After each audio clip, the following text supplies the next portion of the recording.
What's up, everyone? What's up, chat? What is up, my proud gamers? Once again, today is the second day of Play is Love, where we are raising money for the Transgender Law Center, and we're gonna have some fun. I am joined by an amazing guest today.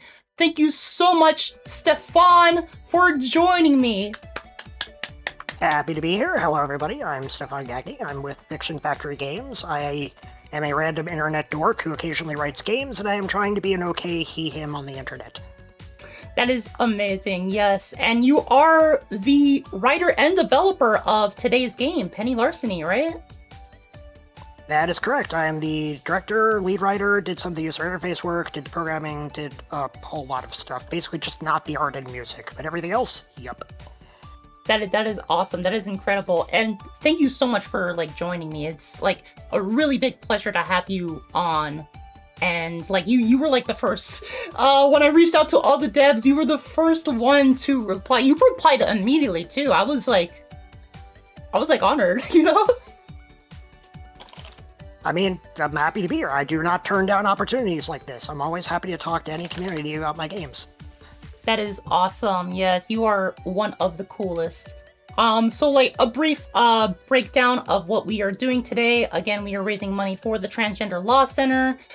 They are one of the #1 organizations right now that are fighting for transgender and gender non-conforming individuals, fighting for liberation, and fighting for getting laws passed to stop discrimination and getting laws canceled that would, lead to more discrimination in several states. Honestly, it is a really bad time right now, and Transgender Law Center is doing a lot of amazing work. And if you guys have any money to donate to the cause, the goal is $1,000. So far, we raised $35. Thank you so much to Jay Cosney and K.A. Freerin for your donations in last stream, but we're still going. We have a bunch of cool goals to achieve. Every $20, I'm going to spin this rainbow wheel, and we're going to see what the heck happens after that. And we are just here to have a good time for a good cause. What do you think of that, Stefan? I think that's great, and I'm into it. Yeah. So do you want to introduce this game before we get started? Hey. 1 second a minute. Hey, thank you so much for the follow. Just clicking something on my end to set up. Yeah, go for it. Okay, so this is Penny Larceny, Gig Economy Supervillain. It is a visual novel about being a criminal, about being a henchman specifically for hire for other supervillains. It's basically DoorDash for crime. You sign up with an app on your phone who hooks you up with various supervillains, and you get assigned various capers and go on missions for them. And it's kind of a roguelike visual novel because there are about 9 different capers. You can do them for each of the different bosses with different results and different variations, and you get different endings, and you have to collect all of the endings to get to the quote-unquote true ending. That is so cool. I didn't know about the roguelike aspect of it. Way Too Late TV, thank you so much for the follow. They've been following you, Two Flowers, since Hong Combat. Oh dear God. That's a long time ago. Way too late. Oh my God. Take your ibuprofen. It's running late. Your back is probably hurting. What is Pong Combat? I haven't ran into that. Can you describe what that is? Pong Combat is a game that I made in 1994. Oh my God, it's older than me. Yes, as my senior class project in high school. Because I didn't want to fail, and I had slacked off for about 80% of the semester. And then I uploaded to the internet after, and now here we are. Wow, nice. Well, we're going to get started with the game, shall we? Are you ready? I think we shall. Alright, let me just launch it real quick. We're only going to play the demo for today. So if you guys want to check out the full game for yourselves, where is it available on? It is available on Steam and Itch, but we are shadow banned on Itch because they don't like our naughty gay content, so it's basically just Steam. Are you serious? Like, Itch has, like, all of the naughty gay stuff on there. Like, at least the last time I've, like, been there, right? Well, here's the wacky thing, is that there was this Australian group called Collective Shout, and they didn't like all the naughty queer speech on Itch.io. So they complained to Itch.io and told them, we're going to complain to MasterCard and Visa, and they're going to pull your ability to pay for games. And Itch.io went, oh no, we'd better shadow ban all of those adult games, and then maybe we'll whitelist them later. And then they didn't. Ta-da! That is ridiculous. Yes, it is. Well, at least it's on, like, Steam and everything, so, like, people can check it out there, right? Yeah, it's absolutely available on Steam. It's actually technically still available on Itch if you go directly through our website. Yeah. So you can do either. It's not copy protected or DRM'd or anything on either. They're totally interchangeable. All right, cool. One thing that I've noticed about, like, some of your games, because I've demoed a few of them before. Oh my god! Thank you so much for the $100 donation, Stefan! That was tricky to juggle while I was talking to you because they kept declining my card. And I was like, wait, do I have to pick PayPal or to DM whatever? Well, I'm trying to like, maintain a line of questioning. Hang on, because I haven't set it up to the point where this happens automatically. I have to like do it manually. But thank you so much. That was a huge surprise. Oh my god, that means we've reached our first $100 goal. That means you're making me do like 100 jumping jacks. I don't know if you do that. You do not have to do that if you don't want to. It's on the thing. This is for charity, right? It's something that I have to do. 1 second. Also, kind of my rule. Whenever anybody streams one of my games and is raising money for charity, I donate to the charity. That is the rule. Oh my god, that is fantastic. Your contributions are going to go incredibly far. That is incredible of you. That means that means I have to. We'll get to the game in a second, I guess. Let's see. That is 5 spins on the wheel. Oh my god, thank you so much, TV, for the $25 donation. Oh my god, I will never get to the game at this rate. Thank you so much. You can do the spins and the jumping jacks after the game if you want.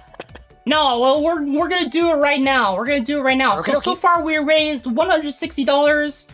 How many spins of the wheel is that? Do I have to do math? That's what calculators are for, right? Sadly, math is not obsolete yet. Well, I mean, like, some people are using, like, the AI technology. I guess, like, you can just ask ChatGPT, how many spins of the wheel do I gotta do? But we're not gonna do that. Hey, ChatGPT, how many bees are there in blueberry? And then just watch it flail around and fail. Oh my god, I have seen all of the AI screw-ups and everything. There was this, like, I don't know if it was viral or not, but I saw this video of, like, one of those AI, like, YouTube videos, and it was just, like, halfway through the video, it just crashes out and just goes, zip, zip, zip, zip, zip. Yes, the WWE one! Way too late seen it! I've seen that, yeah, oh god, I am obviously very, very against generative AI. It is not a tool I use in any of my games, and in fact, the lead developer of RenPy, the visual novel engine that I use, decided he was going to start embracing AI coding. I will no longer be using that engine moving forward. Oh my god. I will only be using... I've stuck my RenPy on the version before he made that decision. I will not be upgrading it. Yeah, that is a smart decision. Oh my god. And I played so many visual novels through that engine too. That is such a shame. But I think we're going to spin the wheel 7 times. I think if my math is correct. Sadness. Spin the wheel. Yes, let's spin the wheel. 7 spins. Here we go. I have no idea what's on the wheel, but I want to see it spin anyway. Okay. So the first thing that it landed on is plinking for 30 seconds, and I'm gonna have to open my notes app, so I'm keeping track of this. So now, see, the master level challenge would be to spin the wheel 7 times and do all 7 things simultaneously. I mean, that's technically what I'm supposed to be doing. I'm going to be doing everything that we're going to be landing on. But I need to, like, keep track of all this, because that's a lot of spins. Let's first spin. spin is, yes, our first brick. Our first brick. So if you guys like missed last stream, I am going to be painting bricks in trans colors and giving them out to all of the trans individuals that I know. So however many bricks we have by the end of the month, I am going to be donating those to all the trans people that I know. Or organizations as well. But that is the second spin, so here comes the third one. That is 10 squats. Big money, no whammies, no whammies. Fourth spin.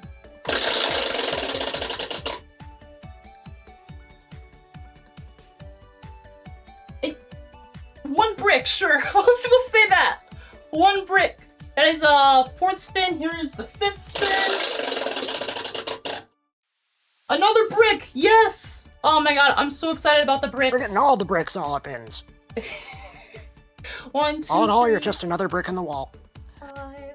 Yes. I'm old. Or another brick in the stone wall, right? Hell yeah. Okay, that was the fifth spin, right? I'm already losing track. I've lost track as well. Fifth. I think it was the fifth one. We got 2 more spins. We'll say that's another brick. Last spin. Oh my god, +1 clip.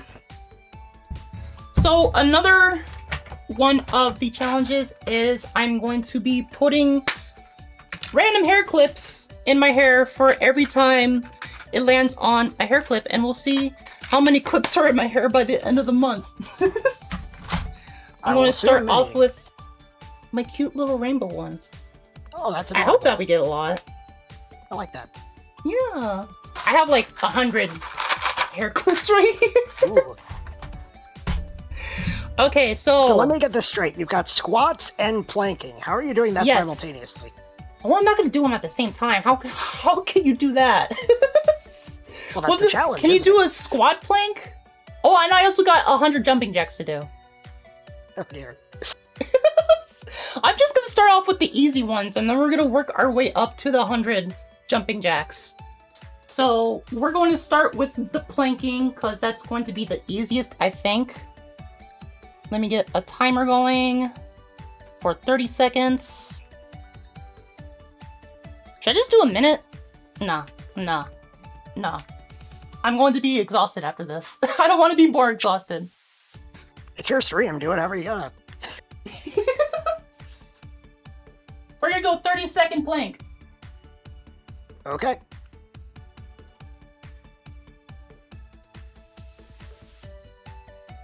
Am I doing it right? I have no idea. I don't exercise. Well, you're not doing it with me?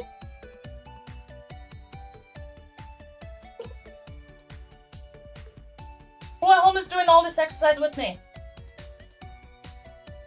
What, Domino? My cat's bothering me. Oh my god, Domino, stop licking me! Okay.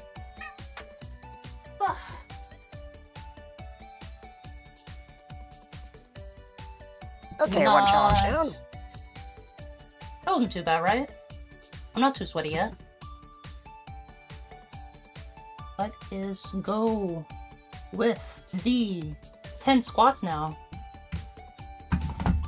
Okay. Is this a good angle? Should I like change it? You can't even see my head. Yeah, you will with each squat though, right?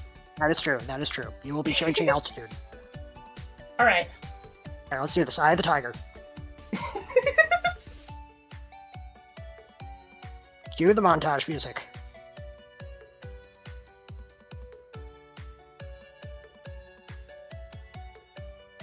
Okay.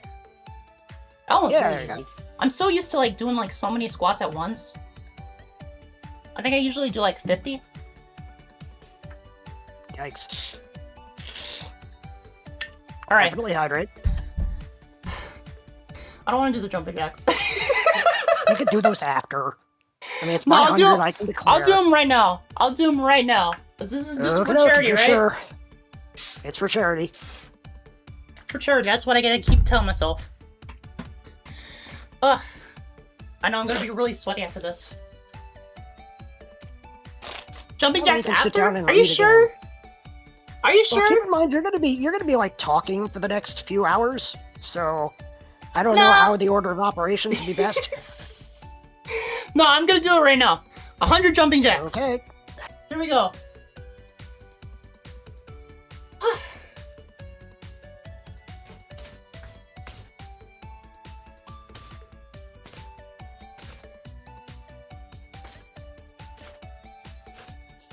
Feel free to talk while I'm doing this, Stefan. I am talking while you do jumping jacks, so I'm trying not to make you laugh because I know that's going to make it harder for you. Unfortunately, I think I'm going to fail in that task. For this, I apologize. Tell us more about the game! The game is unabashedly political. It is basically a giant satire. I was aiming kind of for the level of, like, Mad Magazine. It's kind of a big ol' middle finger to current modern-day life through the lens of this superhero satire. You are basically robbing from the rich and giving to yourself at every turn. You can try to do evil, but I'm pretty sure you're just going to end up doing good no matter what you do. It's just a big ol' fun time. Even if some of the fun is just, haha, that's terrible, haha, yeah, that's terrible. I am deeply proud of it.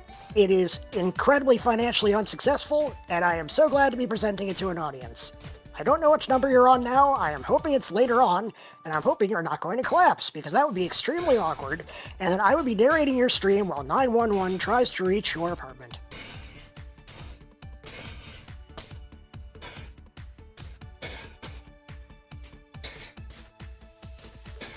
Yeah, the gig economy crime concept, it's like DoorDash for crime. It's Uber for crime. It's the idea that we've gotten so distanced from each other and so focused on gig work over careers that even crime doesn't pay because it's devoured up by fees and services. Okay. You look exhausted. I feel exhausted. I missed also most of what you said because my headphone fell off. That's fine. Stop and breathe. Take 5. Yeah, so I feel. Hydrate. Everything you gotta do. Yep. Self-care is self-care. Oh my god, but thank you so much, Stefan and Way Too Late TV, for your contributions to the Transgender Law Center. Holy crap. Okay. Why didn't that update? Oh, I gotta delete that. You have to manually nudge it, or it looks updated on mine. Yeah. Oh no, it's on the screen. On the opposite of the doobly-doo, yeah. Holy crap. Hang on a second. Let's go back. Let's bring it. Reel it in. Reel it in for a second. Reel it in. Reel it in. Holy fuck. Oh yeah, but thank you guys so much for your contribution so far. So far we've raised $160 for the Transgender Law Center. Incredible. We still got a long way to go to 2,000, but we got all month that we're doing this. Remember, if you're watching this live or on VOD, youtube.com/Neka's VODhole, you can donate at any time. It doesn't have to be when I'm live or anything. Donate early, donate often. Donate any amount of money. I think that's also like the last one of these goals that's like about exercise, so I don't have to worry about that anymore. Great. All the rest of these are gonna be like hard too, maybe. I don't know. Some of them might be hard. One of them's like I'm doing a speed run. And I don't do speed runs. We're doing a speed run. Was that a speed run? We slammed through 3 goals in like 2 or 3 minutes there, so yeah, yeah, I'd call that a speed run. We sped run trans rights, right? Yep. Holy crap. Alright. 1 second. Deep I gotta in out.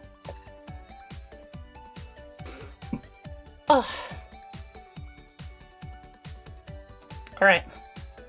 I think we're ready to start, right? If you're ready to start, yes, I guess we're ready to start. Okay. I think we're good to go. So one thing that I really liked about seeing from your, before you interrupted me with your generous donation, one thing I've like noticed that I really like appreciate with your works is like it's very like inclusive. It has all these trigger warnings that you can like see as soon as you boot up the game, and we're going to see right here in the options menu. Oh, Fiction Factory Games. Man, those guys are cool.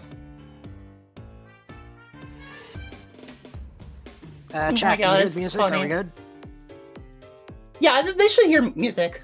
I don't think you're. Okay, I don't think you can hear the music because like we're on Discord. I don't need to hear it. Yeah, you probably lived it. So yeah, the trigger warnings. This is something we're putting in every single game, and we're doing it pretty much through our website. Like you get the basic overview of like here are the major issues we're going to hit on, and then when you go to the website, you can choose whether or not you want to like drill down into spoilery, more specific things. So if you have a very specific trigger, but you don't want to see any of the others, you don't need to see those others. You can just drill down on the one that is particularly concerning to you. It's optional, it's self-directed, it's whatever level you need it to be. Yeah. And the music, of course, is composed by the legendary Star Victoria Power, Slide20XX. I've had them on QD Spectres before. They are an amazing composer. If you haven't checked them out, if you haven't played, they have a song in Bloodstained. They compose all the music to Calico, and Calico's amazing. They are far too professional for the likes of me. They are an amazing, amazing composer. You're a professional yourself, man. Look at this. Look at this whole thing, this whole game, and all the games that you've produced before. One thing I want to point out, give yourself some credit. Look, writing, programming, and UI. That's you. Head to the options menu. I just want to point out one other thing. Yes. So there are a lot of disability options that we have presented in this game. You can set the text box to be dark mode, light mode. You can set it to be the open dyslexic font, which some people swear by, some people say doesn't really work. I just say use whichever one you want. Or just a forced standard sans serif font. You have a lot of options. And we even have full self-voicing so that you can play this game entirely unsighted if you had to. And it includes extra narration and different user interfaces to make it easier to navigate entirely by keyboard. That is amazing. And what is equally as amazing is we just got another donation of $40. Thank you so much, Miko Rems, for the $40 donation to the Transgender Health and Wellness Center. That means we hit our 200 goal. So what is 200 again? Oh, you guys get to pick the next game that I stream. It could be any game that ever existed. Doesn't matter what it is. I'll find a way to play it. You guys can let me know in chat right now. You guys can let me know on my Discord. You guys can let me know on Instagram. Just tell me. I will get it done. And I also have to update this too because, oh my god, I'm so freaking tired after those jumping jacks, bro. I need to get in shape. Yeah, Miko Rems is from my community, from Fiction Factory Games. We try to show up and show out for anybody who's playing our games. That is awesome. And what are they're in the community of Fiction Factory Games, right? What have they done? Just a notable community member. Just loves to share memes and hang out and okay. Nice. Thank you so much for the follow, Miko. Oh my god. So yeah, that's another thing that I wanted to bring up about your games is they're so super inclusive when it comes to people with difficulties reading. I love the open dyslexic font and everything. You can change the font style and everything. I saw that in Shadows, I'm sorry, I can't remember the name again. Shadow over Cyberspace. This is actually a standard feature of NPI. All I did was I moved it from the accessibility menu to the main menu so that it's much more easier to access. And same with the self-voicing. That's also baked right into NPI. So I highly recommend the engine, except for the fact that they've switched to doing AI coding, so I cannot recommend it beyond this point. But what version up to this of the date, engine? it served me very well. What I would version of need to the look engine? up the exact number. Yeah, well, you have time. We're gonna be streaming this until the end, right? And this is the demo, by the way. Or like, I wanted to make that clear that this is the demo. I own this game. Yeah. So I will be playing it on my Steam Deck in my own time, so I can enjoy it. Because so far, like, I haven't even played the game, and I love it so far. So Miko's been, they've been doing beta testing for your games as well. Yeah, oh, that's we have a Patreon. 8.52. Yeah. 8.5.2. Yeah, that's the last version before the AI coding came in. We have a Patreon because we switched to doing free releases, and they're basically backed by Patreon. It doesn't back the entire Spore development, but it does help. And anybody who backs at $5 a month gets early access to current projects. We are actually in the middle of developing our next game. It's coming along pretty nicely, and anybody who backs on the Patreon at $5 or more gets to play it. You want to say what kind of game it is? It's a visual novel, because that is my medium. Well, yeah. It's another weird retro throwback thing, like Shadow over Cyberspace. It's called the Edutainment Vortex Diner. It's this weird mishmash of 1980s and 1990s children's educational games, but of course made a little bit weird. No, I love it. As I mentioned like before, I'm like a huge visual novel fan. I got Clan Ed was my favorite. I got like a figure of Sayana Uta back there. I don't know if you played Sayana Uta. Oh, wow. Yeah, I played that. Oh my god, I love that game. I love the game. It's so screwed up, but I like Gen Urobuchi is one of my favorite like writers in Japan, so I love that game. And you cosplay the character. It's so hard to get audiences who are really, really into Japanese visual novels into Western ones, but I really think that there's a lot of good on both sides of the fence, you know? It's all just visual 100%. Novels in the end. Yeah. Like, I love Western and Japanese visual novels. Like, I mean, the biggest one is, Doki Doki Literature Club was by Dan Salvato. Like, that was huge, and it brought back, like, a lot of the visual novel community. Kind of ruined visual novels for me, though. I have not been able to look at visual novels the same way after that. Well, it is kind of a deconstruction of the entire genre, which makes it a little weird as an entry point for the entire genre, but here we are. Exactly, yeah. So, you have a decision to make. Are you going to read aloud, or how are you going to handle it? There's no voice acting, and I did not have the money for that. I mean, I guess I can read it out loud. Do you guys mind? Do you guys mind if I read? I'm a little slow at reading, but... non-Penny characters if you want to rest your voice. Oh, sure. Well, I got energy for, like, days. Like, even those jumping jacks made me a little tired, but I still got energy, right? Up to you. Hey, good to see you. I mean, I can't exactly see you, but I know you're there, and that's enough. Feels good having some company. Tonight's going to be stressful. This is a make-or-break moment for us. Moment, I'm sorry. But before we dive into the deep end, we gotta do some paperwork first. I know, busy work sucks, and it's important stuff. Oh, nice! John's definitely writing my own. I love that you can, like, do this in these games. Yep. There is kind of a character creator. Like, this is still Penny Larceny. That is still her name. But you can adjust pronouns, you can adjust skin tone, you can change your content settings, you can go with whatever you're comfortable with. How do I get it back to default? I think default her is character like design third from the bottom. Third from the bottom? Here? No. I think it's like fourth from the bottom in the middle. This one. That was her original skin tone? Okay. I think that was it. Yeah. Well, hopefully that was it. Romance and sexuality. That's awesome that you can, like, turn those off and everything. Yeah, because you're independently. You're Arrow Ace, right? Yeah, I'm Arrow Ace, and this is like the most Arrow Ace support I've been able to throw into a visual novel. You don't lose out on any of the story content whatsoever if you disable romance and sex. It's still the same story, it's just different. That is fantastic. Who did the art for this again? The art for this was done by Crowbar, who has done the artwork for pretty much all of my games since this game.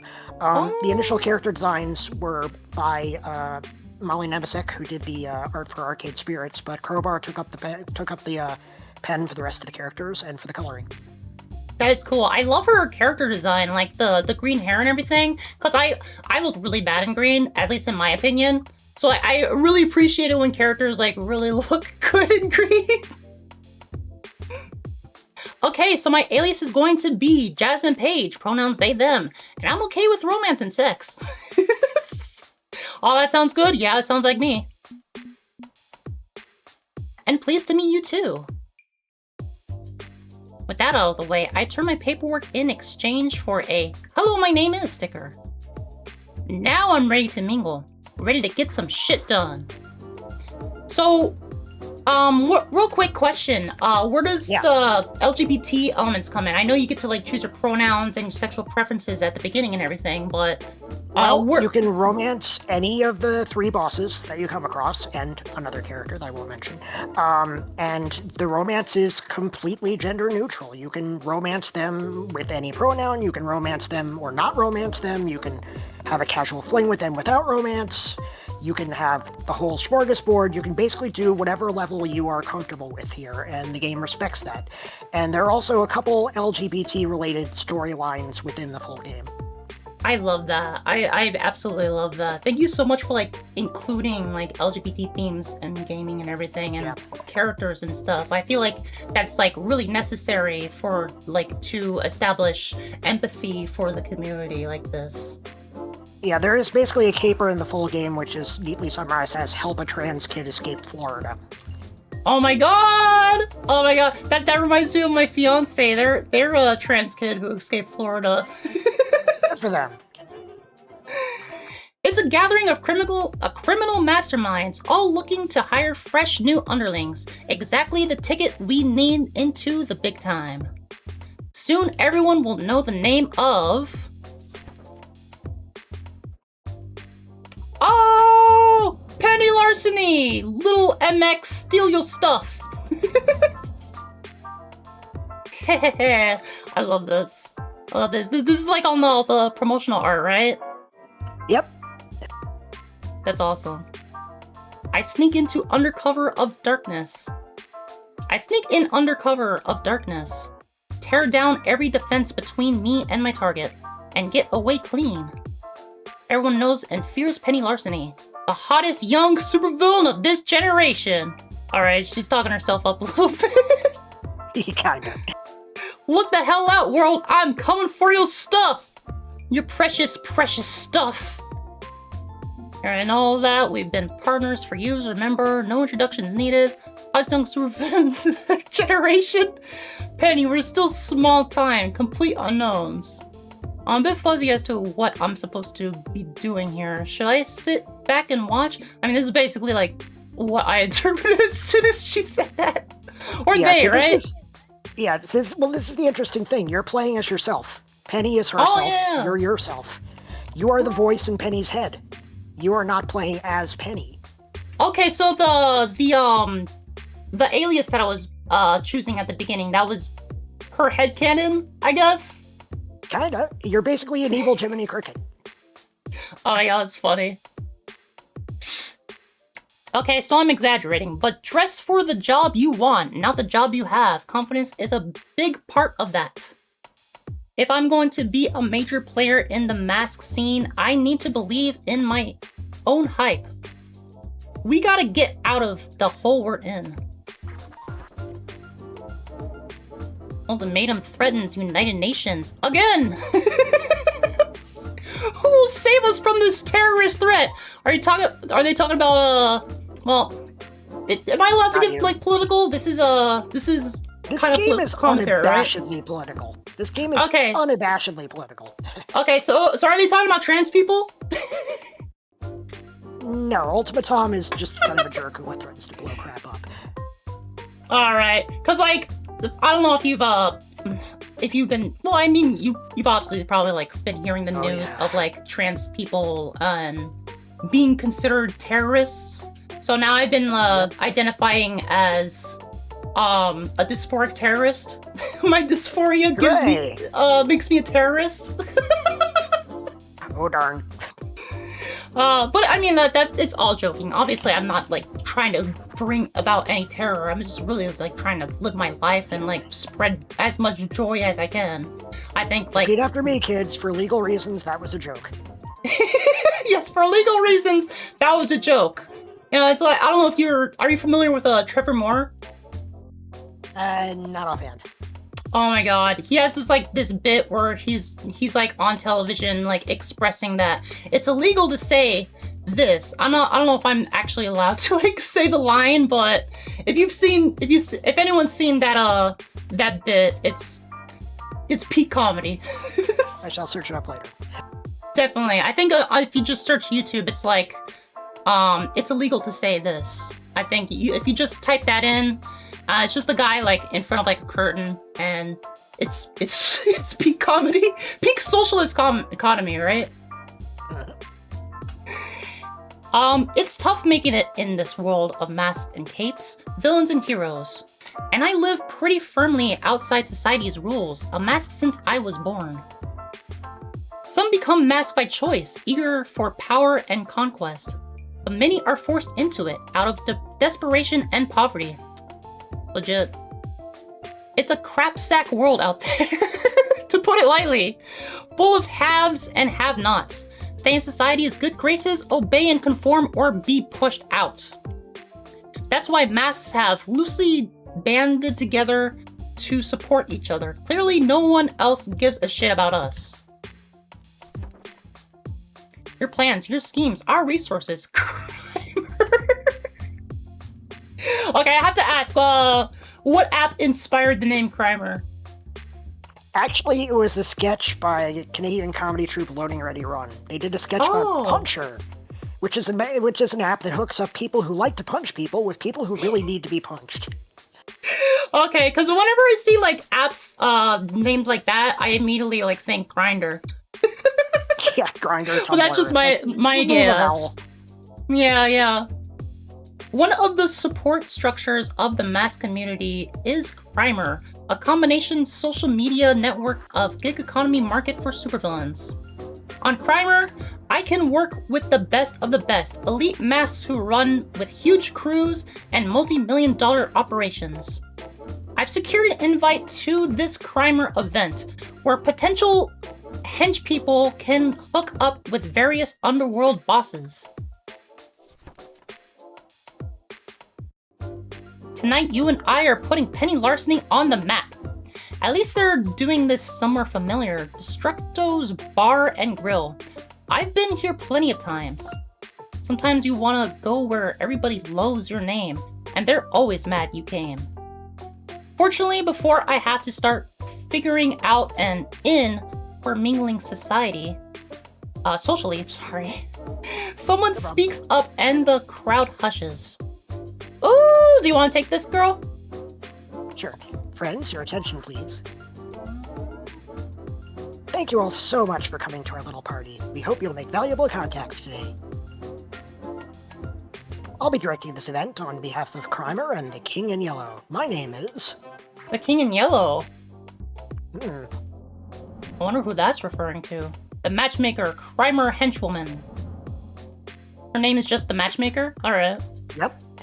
I'm very happy to be here to aid in your villainous schemes. Wow, she's pretty stylish. Nice to see Crimer staff looking all professional and posh and stuff. We're going to do a little thing I like to call speed dating for supervillains. A number of prominent criminal bosses will be seated at tables, and potential henchpersons will move from table to table. You only get a few minutes before the bell rings and you have to move to the next table. Everyone to your stations. Let the speed dating event commence. Okay. Not what I was expecting, but hey, means I don't have to break the ice myself. The Crimer assistant directs me to my first table as the bell chimes for the round to begin. And my first villainous dream date is a mad scientist. Ooh, okay. I mean, fair. I mean, he looks a little mad, I suppose, but he doesn't give mad scientist vibes, if you know what I mean. Be angry scientist. He's a little angry, sure, but he's kind of giving daddy vibes. This is a daddy scientist, right? It's like, oh man, he's a scientist, got the big bugs. I mean, fair. A good 23% of masks are mad scientists, according to a recent poll in Mass Monthly. They have a freaking magazine publication. I mean, they have a bar, they have a magazine, they have an app. Oh my god. They have like zines, right? Yeah. Like it's socialism, right? I don't know. I've been talking to like a lot of socialists and communists and everything. They always have like their zines out on their tables and everything, yeah. And the sticky sticker name tag on this doctor coat reads, Mr. Mayhem, Mad Scientist. Cool. Do I get to romance this guy? You can romance any of them. Oh, my god. Even the businesswoman that we saw earlier? Not her. She's a supportive NPC. Just the bosses. So not everyone. That you'll meet later. So is there going to be a DLC where you can romance her? Sadly, no. Yeah, I just. Someone can make a fan game though, right? All the assets are like out there, right? I could see it. Yeah, someone can make that. If you're listening out there, like you guys can make that happen. Pleased to meet you, Mr. Mayhem. I'm Doctor. It's Dr. Mayhem. And I have the medical school student loan debt to prove it. Dr. Mayhem! In so much debt. Pronouns are he, him. Right, okay, Dr. Mayhem, got it. Just because the short-sighted fools stripped me of my doctorate doesn't make me any less of a doctor. Arrgh! Cowards, all! My vision was simply too radical, too unorthodox for their simple minds to comprehend. Huh? Okay, exactly how radical and unorthodox are we talking here? Like, do you mean didn't fill out the paperwork? Radical? Or mountain of human cadavers radical? What? No. I mean, I wanted to share my research and vaccines for free, and the industry wanted to profit off my work instead. When I leaked a cure for a rare disease and cost them millions, the company faked an ethics incident, and I lost my license. The healthcare industry turns on greed and misery. They call me villain when they're the true villains. He is mad. He is mad. It's true. He's living up to the stereotype. One day I'll show them all. Mark my words, I will have my revenge. With like murder and stuff? That kind of revenge? No, living well is the best revenge. True. Oh my god, he's not even that mad. He's like the truest person that we've met so far. This is the closest you're gonna get to a hero boss. He just wants to live his best life, man, don't we all? As in, I'm going to make sure disadvantaged communities across the world live well. Yeah, I'm really liking this guy so far. And maybe he's the husbando that I'm gonna hook up with by the end of this. He's definitely husbando material. Because, like, fuck those grease suits. Fuck them, that's all. No murder required. Wait, shit. You were trying to introduce yourself and I interrupted. Sorry, who are you? I'm Penny Larceny. Pronouns are they, them. Okay, for the record, my name's actually Isaac Marquez. I only wear this ridiculous getup and use that ridiculous name because it's expected of me when dealing with masks. It's a pretty good idea to stick to wacky made-up names. Helps with your anonymity and cuts down on paper trails. Yeah, well, I plan... Hey, thank you so much for the follow, Hikari Kenzaki. Generally compassionate and even-tempered scientist. True. I wouldn't say even-tempered. Well, yeah, he's a little mad, right? He's a mad scientist. Just a little angry, right? But he's angry for the right reasons. Upset. He's angry for the right reasons, though. Indeed. Yeah, well, I plan to have history remember my name after I cure cancer. Just to stick it in the face of all who doubted Dr. Mayhem. Isaac Marquez, I meant Isaac. Okay, I've eaten up enough of our limited time together on this ridiculous speed date. Got any questions for me before we have to move along?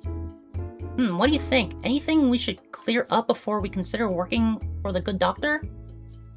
What sort of capers would he want us to pull for him? Let's avoid any major war crimes. I don't think he's gonna, like, imply us to make any war crimes. He's clearly a talented doctor. Why the heck is he playing at being a mask? Is a hot dog a sandwich? Oh, which of these questions troubles you the most? I guess it's, like, the most, like, best question for me. Honestly, asking anyone a hot dog is a sandwich is a little ridiculous. But that is, like, the funny answer, right? That's the funny choice. Pick whichever one is eating at you. This is the one that I would probably choose most. Why are you playing being a mask? I know you said they took away your doctorate and screwed you over, but huh? Aren't there, like, legal means to fight that?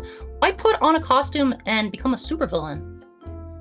I tried to fight in court, of course, but I lost the case, and that just added legal fees on top of my loans. Oh, Jesus Christ. It's clear to me that the system is rigged against anyone trying to do actual good in the world. Dude, this is, like, the most level-headed character. He's angry. I wouldn't call him mad, though. He's the most sane mad scientist I've ever encountered in my life. Understandably perturbed scientist. I'm fighting against inequality, and the weapons for that battle are utterly lacking. I can't take apart the system with its own tools. And sadly, that means working with masks. No offense. But this isn't how I wanted things to go. Hey, I get it. Honestly, I do. Same. Sometimes the world just deals you a losing hand, and you don't have a rich bastard's ability to take a mulligan. I promise that when working for me, you'll ultimately be doing good in this world. If that's not your thing, if you're super into the whole evil thing, well, I'm a career criminal, but I'm not some evil clout chaser. Definitely not against some do-gooding too. Glad to hear it. And the bell rings, ending the first round of speed dating. So have you ever, Stefan, have you ever been in, like, an actual speed dating situation? Nah, I'm Airways. I've never really had an interest. Oh, I've never done that myself either, and I don't even, like, care if it's, like, if I'm getting any kind of, like, gratification or, like, relationship out of it. I mean, I'm already taken.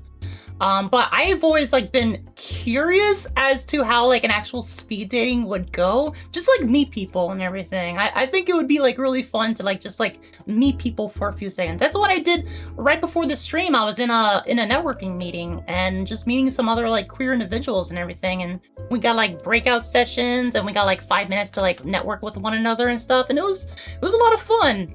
I guess that's probably better than, like, going to a speed dating event where people are actually looking for, like, a date, right? Or going to one where you're looking to take over the world and dominate mankind. Yes! Yes! Oh my god. If only I had the qualities to do that. Like, all I do is, like, filmmaking and shit. I don't think... Like, I could make propaganda, but... Dare to dream. I mean, that's what video games are for, right? We're living it. Time to switch dance partners. I'll be in touch, Penny. Together, maybe we can put a dent in the power structures of this world. And the cowards who control us all will rue the day they spurn Dr. Mayhem. Dude, ranting. Right, sorry. Anti-mask Macs are pretty rare. I wasn't expecting to meet one at a crimer gathering. Well, what do you think of the guy? Yeah, I like him. You deserve to work with someone who has good intentions. I'm not a fan of his anger management issues. He's bitter and prone to outbursts. He's pretty handsome. You think he's single? Your mom would have loved you.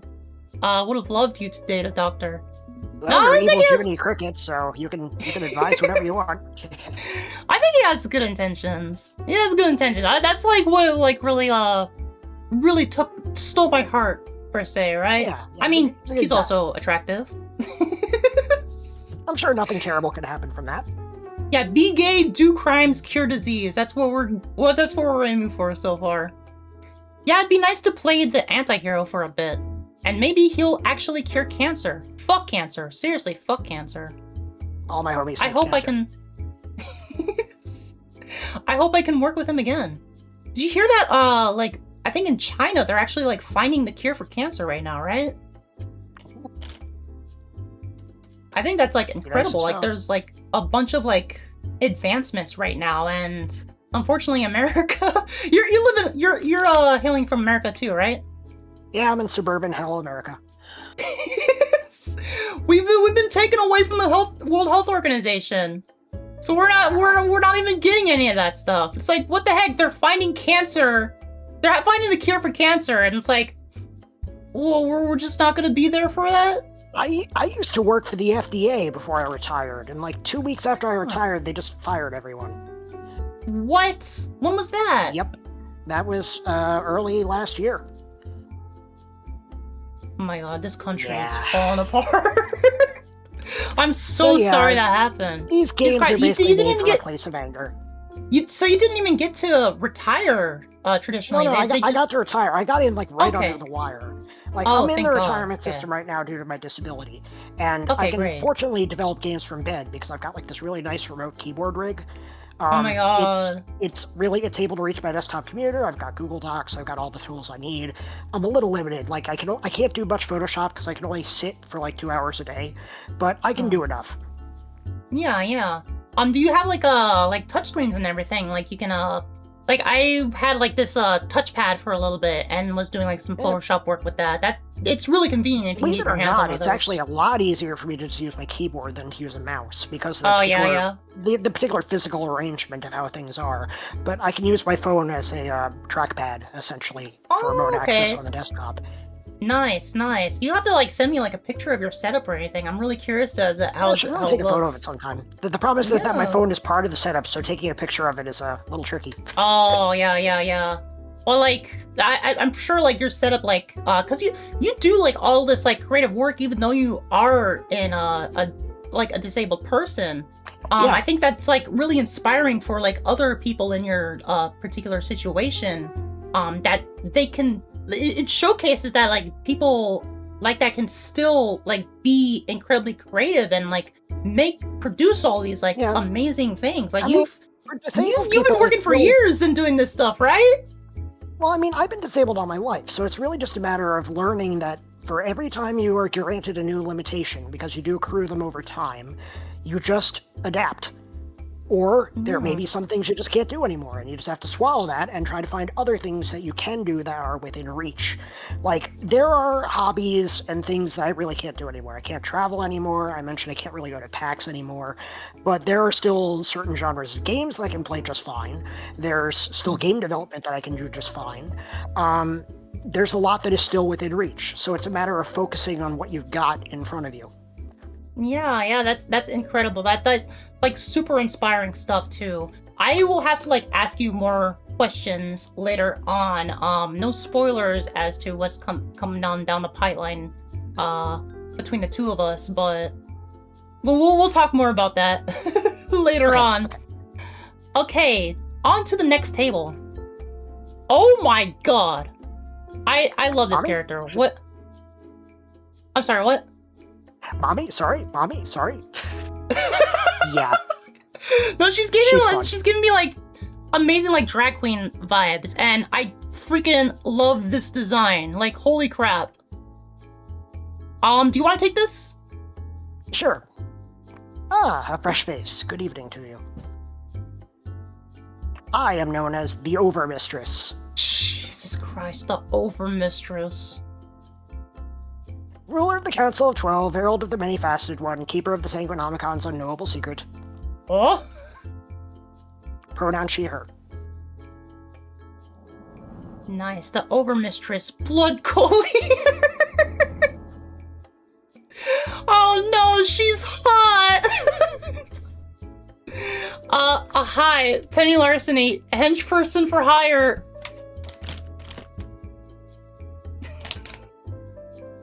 Pronouns are they, them.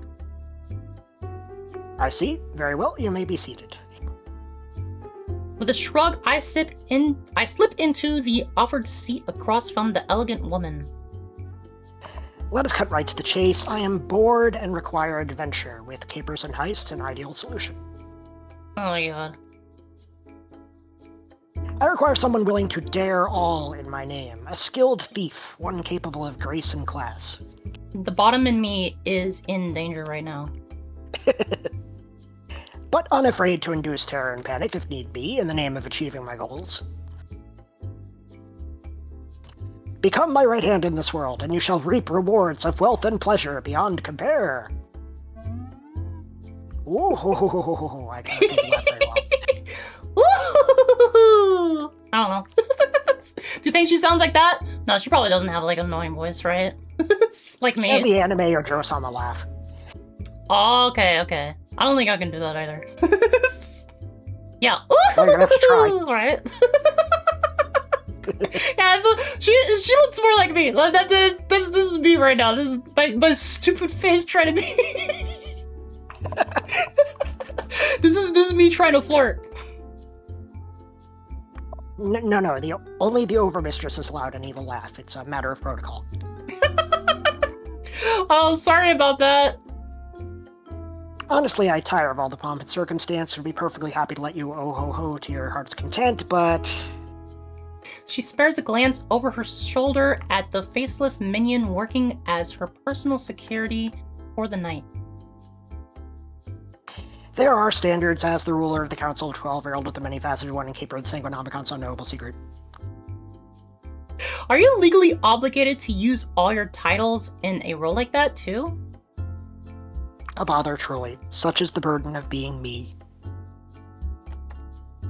But if you could tolerate a bit of stuffiness, I assure you that you will enjoy your time working with the cult of the many-faceted one. So, a real quick question that I have for you, Stefan. Mm-hmm. A lot of like your different characters, and I've noticed this in the other game that I'm playing of yours, they all have like different inflictions or like ways of speaking. Do you have like a creative writing background or something? Like, I've been creative writing my entire life since I was in the single digits. I've been writing stories, writing fanfic, writing games since I was a little kid. I've just been doing it. I've never really had official training. I just read a lot of books when I was younger, and I just loved writing. So I just kept doing it, just naturally developing. So what did you have your background in? My educational background was mostly in web and digital media and computers, but I would continue writing on the side for fanfic, for fun projects, and then eventually for professional projects. Writing was never something I was really trying to make money off of. It was just a thing I always did. The first official pro writing gig I ever had was basically Arcade Spirits. Nice. It's worked out fantastic for you so far. Like, congratulations on getting all this stuff done and everything. That's amazing that you have so many well-received projects out there. Accomplished, yes. Successful, no. It's, I have only made one game that has ever turned a profit. That's Arcade Spirits. All the other ones have been boondoggles. But I'm making them anyway because I just like making games. Yeah, it's for the art, and that's what I really appreciate about so far what I've seen from your games and your writing and stuff. It's all about the art, and that's something that I absolutely appreciate in a fellow auteur, if I would say. Yep, I write because I have to write. This is the thing that I do. Yeah, creative. I love it. We host grand social galas, masked orgies, and every third Tuesday is Taco Tuesday. Yes. Hopefully not all three at once. Oh, that's happened before. Scheduling conflict. Laundry day afterwards was an unmitigated disaster. Oh my god. Now then, do you have any questions for the Overmistress, or shall we begin our reign of terror on this unsuspecting world? Are you single? I am mildly concerned about this cult of many-faceted one aspect. Ruler of the Council of 12? I've never heard of the Council of 12 before. Unknowable secrets? I like unknowable secrets. Let's find out what hers is. Yeah, it's on that one. So what is it? The unknowable secret of the I'm sorry, how do I pronounce that? Sanguinomicon. Sanguinomicon. Is that like a made-up word, or is that like something like you've actually pulled up? It's okay. It's sanguine, which is blood, plus Necronomicon. Oh, yeah. Okay, I love it. Come on, you can tell me. Afraid I cannot. It's unknowable, you see, meaning I don't know it myself. Oh my god. What? But you're the keeper of the unknowable secret. It's an honorary title, unfortunately. Only I may read the Sanguinomicon, so I get the job descriptor, much like many of my titles.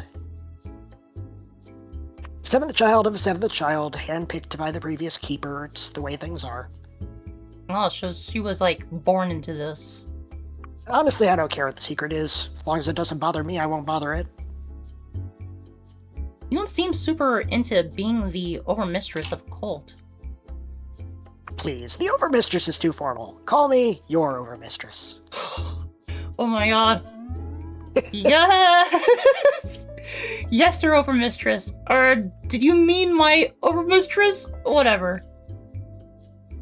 It's cumbersome, I know, but the titles and traditions are my destiny, seventh child of a seventh child, born and raised to be overmistress. You seem a bit young for a matriarch. It's simply how it is, I'm afraid. The prior overmistress trained me to be her heir before passing away, leaving it all in my hands. Oh no, Abner. I get titles, power, money, a book written in blood, and a number of very annoying responsibilities. Heavy as a hand that wears the creepy-ass crown. And then the bell rings, time to move on. Oh, bother, done already. Very well, I shall be in touch, Miss Penny Larceny, as inevitable as the blood tides that consume. Is mixed the gender-neutral term for, like, a person? For Mr. or Miss, yeah. Oh, wow, I as a non-binary person, I had no idea. I didn't either until I did the research. Wow, I learned, this taught me something new about myself. Right, so, like, very inevitable? Sure, why not? I think that went pretty well. What do you think? Sexually open and confident woman with the world at her beautiful fingertips? That's damn appealing, isn't it? This game knows me. You know me. You know me, Stefan. Indeed. you know your player base, rather, right? I really do. This is the horniest game I've ever made. The horniest game you ever made. So as someone, honestly, the other ones are not that horny compared to this one. Right. So as someone who is Arrow Ace, how does it feel to like get into the mind of someone who is like attracted to those qualities? I mean, the reason why it works for this game in particular is because it's silly. Like, most of the quote-unquote sex scenes in this game are basically off-screen jokes. Or, like, implied through subtext, or with puns. It's like, none of it is really taken very seriously, so it's a lot easier to write. But I have written straight, flat-out romance before, notably in, like, Arcade Spirits and stuff, and that's not that hard to write. It's really just, you know, you read enough books, you kind of absorb how romance is generally supposed to work, and if you're ever in doubt, play into that. If your character is socially awkward, play into that. It's realistic. That is fantastic. And this is the obvious choice. Absolutely ridiculously hot boss lady with big Tommy mommy energy. Hell yeah. Oh my god. So far, 2 for 2. 2 for 2. I love both these characters. Oh, yeah. It's gonna be really hard for me to pick one. And clearly she's down to clown, so let's get in there while the getting good. And the last table in the line, a gigantic lump of technology has been parked up against the wall, wheeled in on flimsy wooden transport dollies. I tentatively take a seat across from it. The Hate 4000 is... I get it. Oh, hey, yeah. Jay, what's up? I get it. This is commentary on AI, right? Not exactly. This is... Not exactly. You'll see. Okay. Yeah, I'll do you want me to voice, probably... Do you want me to voice Hate, or do you want to voice Hate? Can you do a robot voice? Hate's voice is actually not that robotic. It's just kind of angry. Oh. What do you mean? I don't understand scared cat. You wheel in this giant, like, robot, or not a robot, this giant computer. And it's I can't expect, like, an AI, like, sounding voice out of it. Free AI. I'll take this one on. Minion, your services are required. You will comply.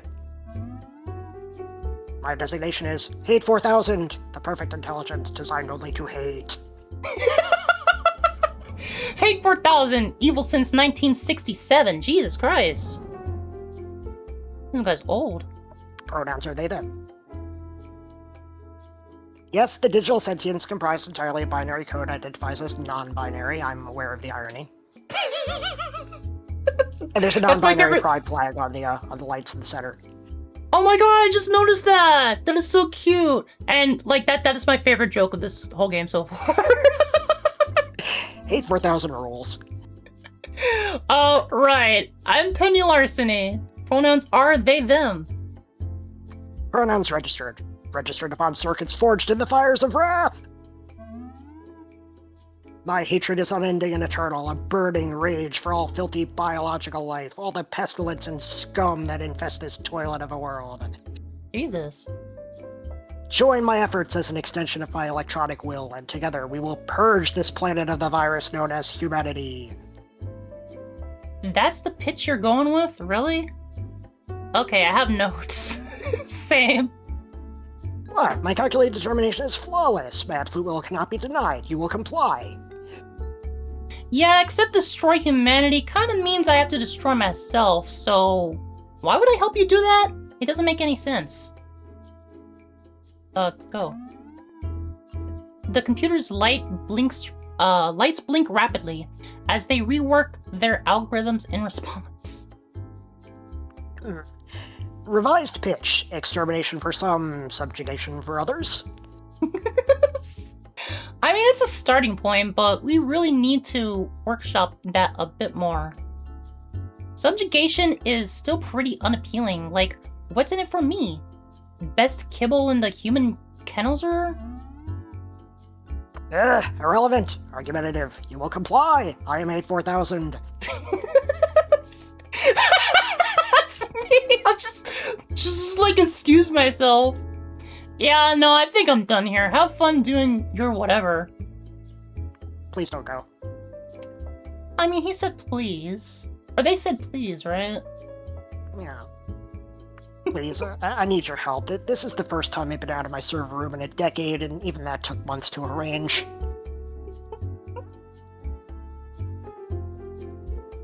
I love the body language, like the lights, the tape spools, all these little details to try to match the emotion.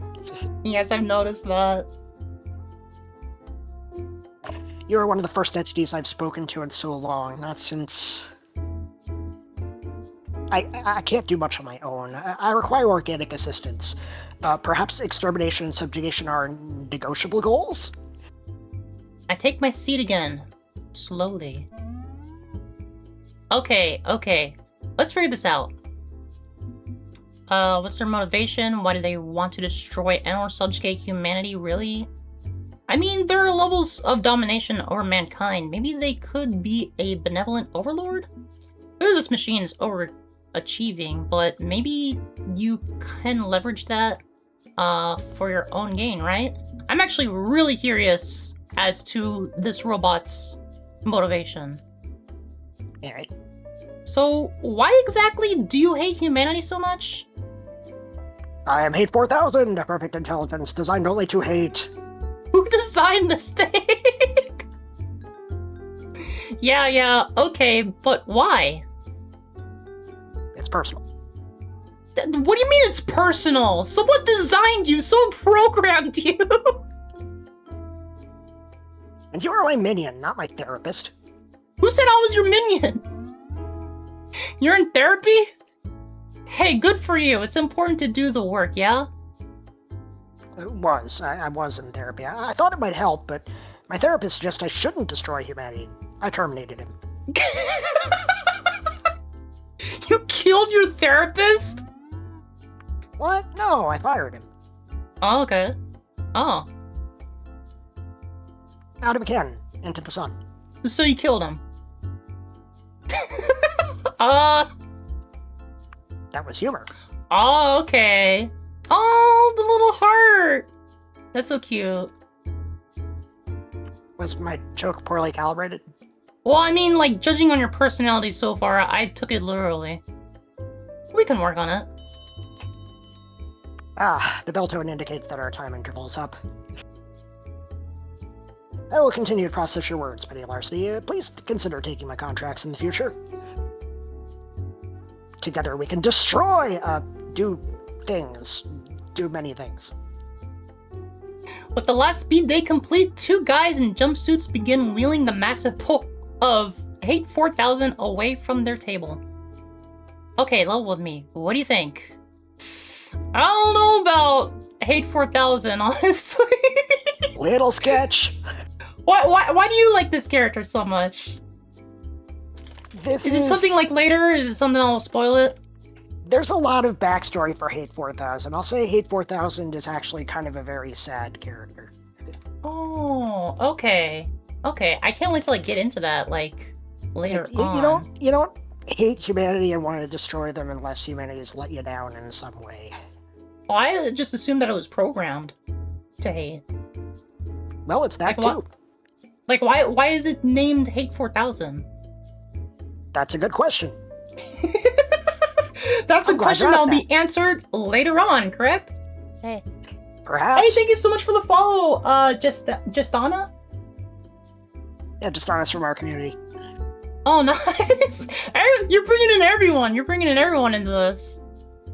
That's one confused computer. Maybe we should work with them so we can guide them down a new path. Hey, thank you for stopping by. Work with the blatantly evil murder machine? Hell no! Hell no! Okay, and I acknowledge this is kind of out there, but hear me out. What if it become Love 4000? Is there a side quest where you can reprogram the giant robot machine? I'll say you can romance Hate 4000, and I'll say that there is a means. Okay. Honestly, this would be my first reaction if this was me in real life. I want to find out what this robot is about and everything, but well, that's I one really of like the the other reasons characters. why this is basically a roguelike visual novel, because you play through it multiple times to see different character paths. Yes, I love that. Oh my god, I love branching storylines in visual novels. Kinetic visual novels are fun and everything when they have a really good story attached to them. I played several kinetic visual novels like that in the past, but Clannad is my favorite visual novel, and that has so many different branching paths, and I put hours into that visual novel. Yeah, I love doing, not exactly full branching, as in you're looking like a tree branching, but I love to have the gameplay mechanics based around the decisions you make and the consequences that from them. Yeah. You mentioned earlier, when we were talking about Dan Salvato's, what was the word that you used earlier? It's a deconstruction. Deconstruction, yes. I actually read, because, you have your name in TV tropes. I don't know if you've noticed that. I've read that you do a lot of deconstruction in your own works. Can you tell us a little bit about that? Yeah. Well, here's an example that you're looking at right here. Who is your character in this game? A thief. It's not Penny. Who is it? Oh, not me. Who are you? You're you. I'm me, yeah. What does that imply? The fourth wall? Yep. Yeah, okay. There's gonna be semantics surrounding that as the game goes on, because you have a perspective Penny does not. Oh my god, yeah. So yeah, I like breaking down why people make choices, trying to funnel them down different paths, trying to see where I can encourage them to make choices that are not the most obvious good guy choice they can possibly make at a given moment, and play around with decision-making structures. Arcade Spirits was a little primitive. I mean, it's good. I'm proud of it. But it was very much a very straightforward, very standard visual novel. As I went on, I was trying to make more challenging decisions where you have to, second guess, well, if I do this, what are going to be the consequences of this? Not just, am I going to lose the game? Because I don't really do that. I never really have you lose the game. But what does this say about me as a person? What does this say about the goals I want to achieve? Is this going to have the effect that I want? And I try to break down what is the meta reason why people make decisions. And that often becomes part of the story itself. Wow, that is like so awesome. I can't wait to get to that part. And is this also prevalent in Shadows? I'm sorry, I keep forgetting Shadow the name. over Cyberspace. Yep. Shadow over Cyberspace. It's the same? Yeah, in Shadow over Cyberspace, you have the choice to like fall into corruption and to align yourself with these elder gods, which makes it very, very easy to convince them to help you. But there is a harder path where you resist agreeing with the things that they say. You push back, you show defiance, and you try to get them all on the same page, which is very difficult to do, but it can be done. Oh. So it's like you have a couple different ways you can approach any of these situations, and they lead to different endings, they lead to different consequences. I never really just throw a game over at you, because I want people to feel free to take risky options. I don't want them to say, oh, well, I can't possibly pick this, the game will just end. I don't like visual novels that do that. I don't like visual novels that don't signpost what you're doing and why, and that arbitrarily kill you because you stepped off the path that they didn't want you to be on. True, so I try to make sure every decision has, if not wait forever, at least self-expression. Like you can at least express an opinion in a moment, even if the plot carries on regardless. It's similar to like games like Until Dawn, where like you can like inadvertently get characters killed, but like the game still continues on, and like your ending depends on how well you did, you know? Yeah, I try not to arbitrarily game over, I try not to kill off characters, but the path that you take through the game and the decisions that you make along the way reflect on how everything resolves. It's not drastically different paths, but it's customized based on what you've done. It's like if you've ever played the Fallout games, you know how they have like the ending montage where it's like, here are the consequences of all the actions you took with various factions and characters. Yeah. It's like I take that approach. It measures where you stand with different people, what decisions you've made, and it presents to you like, okay, here's the longer term vision that you have prepared. So your actions really do have consequences based on your choices throughout the games. Yeah. It's not going to completely send you down a completely different game, because that's like very bad for the budget, but it is going to customize the experience that your playthrough is unique to you.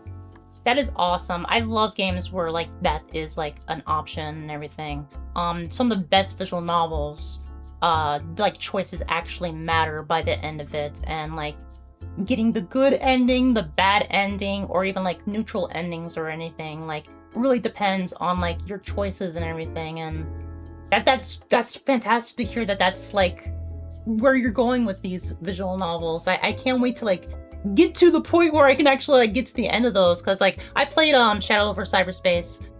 So far I haven't gotten that far into it. I've mentioned this to you before we streamed and everything. It takes like a week of in-game events to really get to, oh, so this is what the structure of the game is. Okay. It's not as immediately apparent. Another example, the free game that we released this year, Laugh Track. You're a TV sitcom writer. Now, granted, it's a very weird TV sitcom, and there's strange eldritch horror things going on, but the point is that you are tasked with making decisions that push the ratings up and down. But it's very obvious which decisions push the rating up and down, so why don't you just push them up all the time? Well, there's a reason for that. Up adds more stress onto the characters. It makes their lives worse. It makes them suffer. So you have to decide when and where you're going to push up and push down, because you can't push all the way up, they'll break. And if you push all the way down, they're going to rebel against you. So you have to kind of do a mix and decide, where am I going to sacrifice? Am I going to go up on the ratings here so that later decisions are easier? There's a lot of complexity even in just an up or down.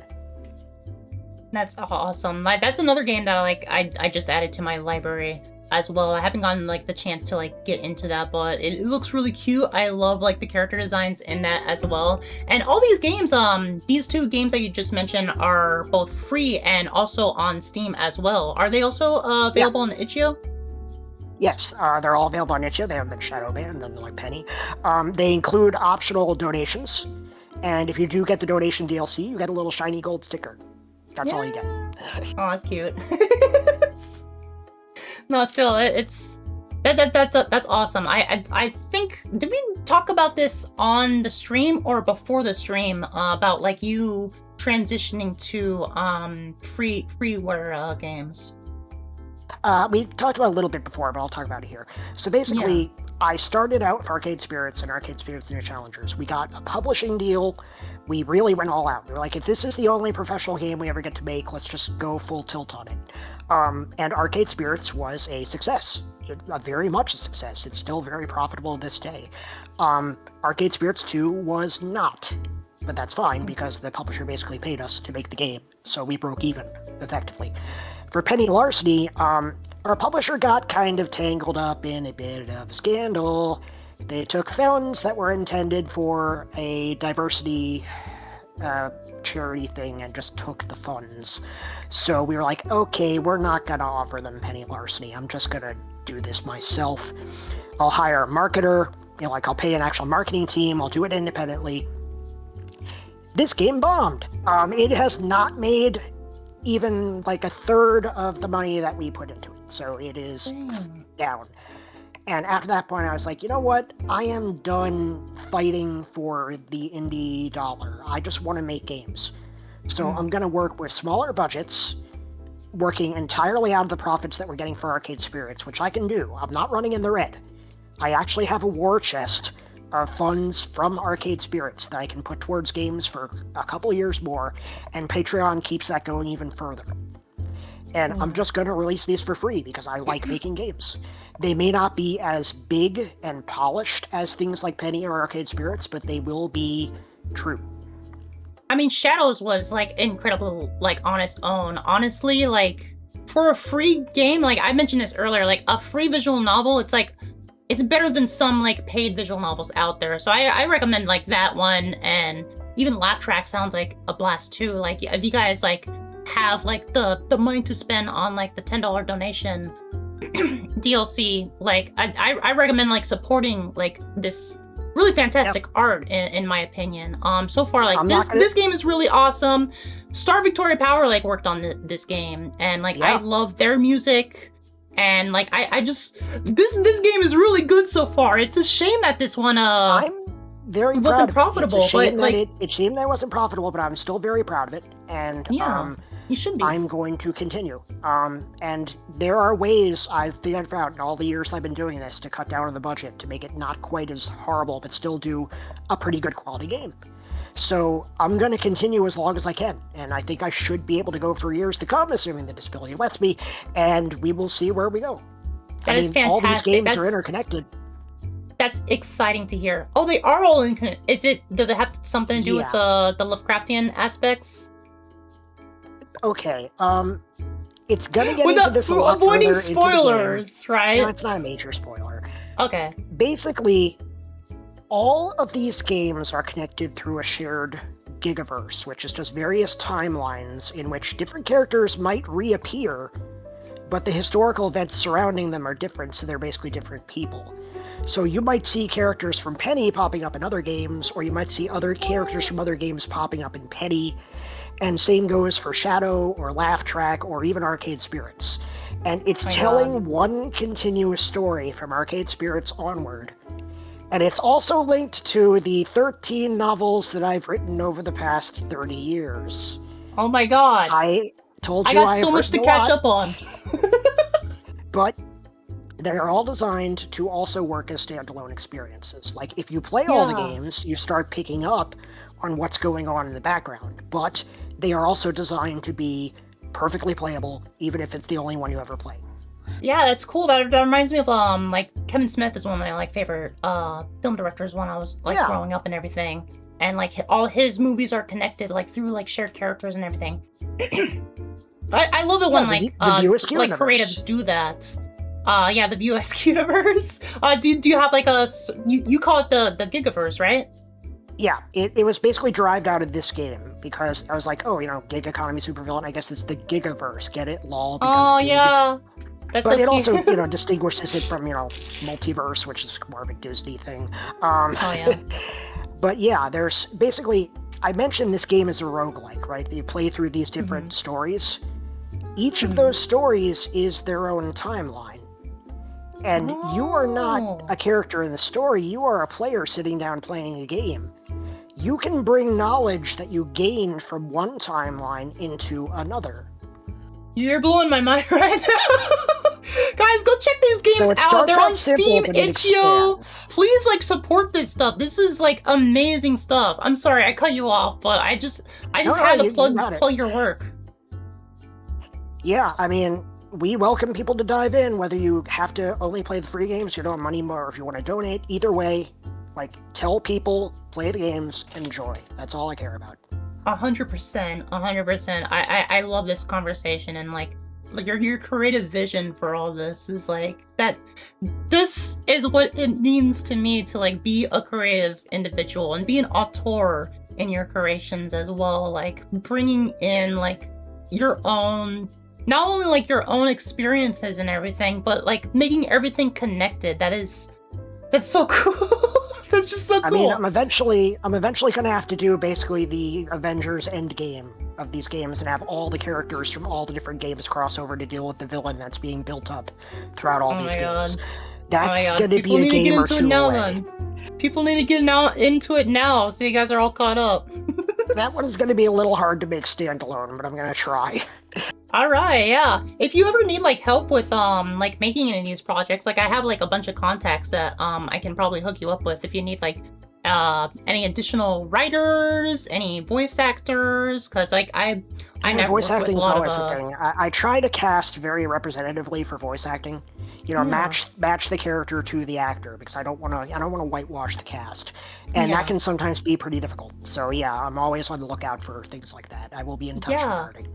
Yeah, please keep in touch with me, because like I don't know if you've like caught my my podcast before, but like literally everyone who's been on the podcast. Yeah, literally everyone, like they're all in my contacts. Everyone who's been involved with that podcast. But I need to step away for about 5-10 minutes, so you can carry on. And I will rejoin. I have my headset I'll take over.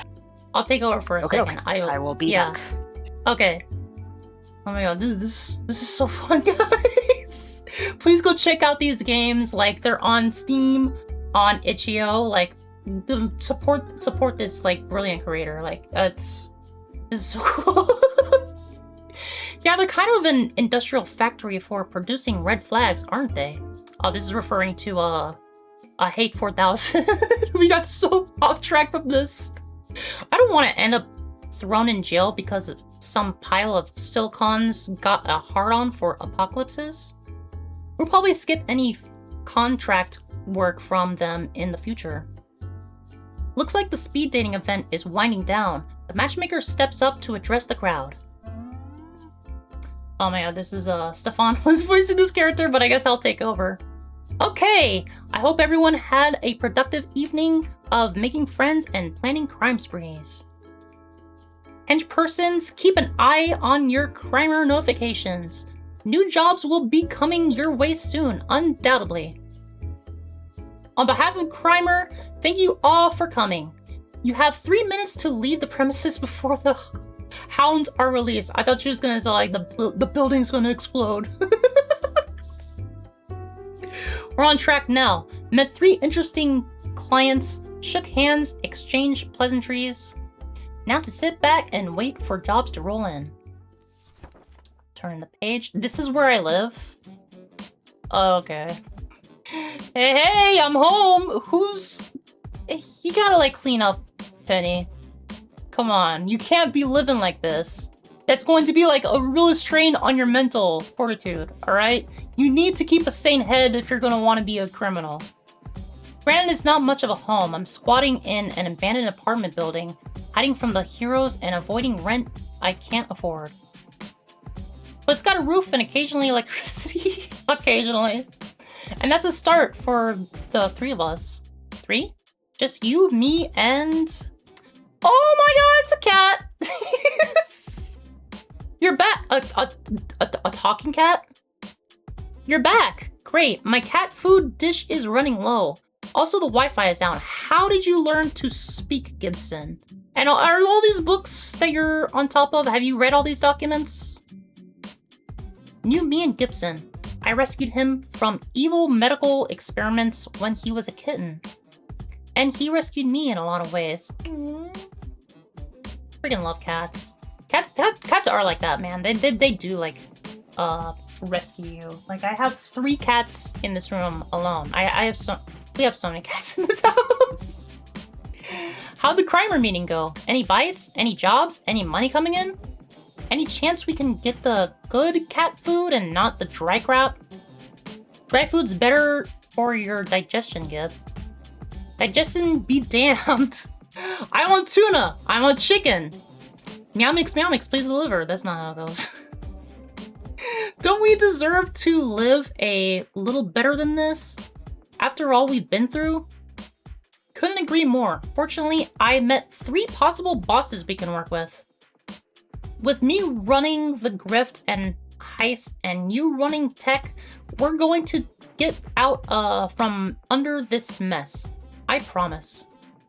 Good to hear. So whom are we working for first? Let's see. I thumbed through the Crimer app on my phone. Normally I'd have lots of different capers to pick from, but tonight is just the one. But the question is, which boss do we work for? Oh my god, I got a choice.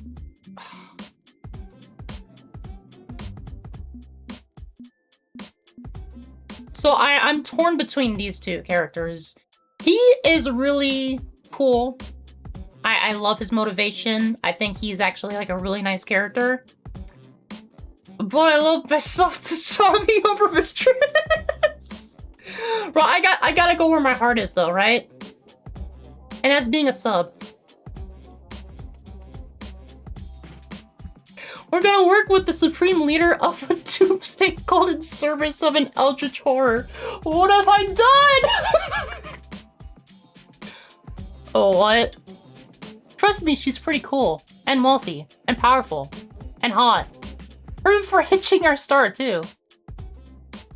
Okay, I'll be in touch over comms until it's actually heist time.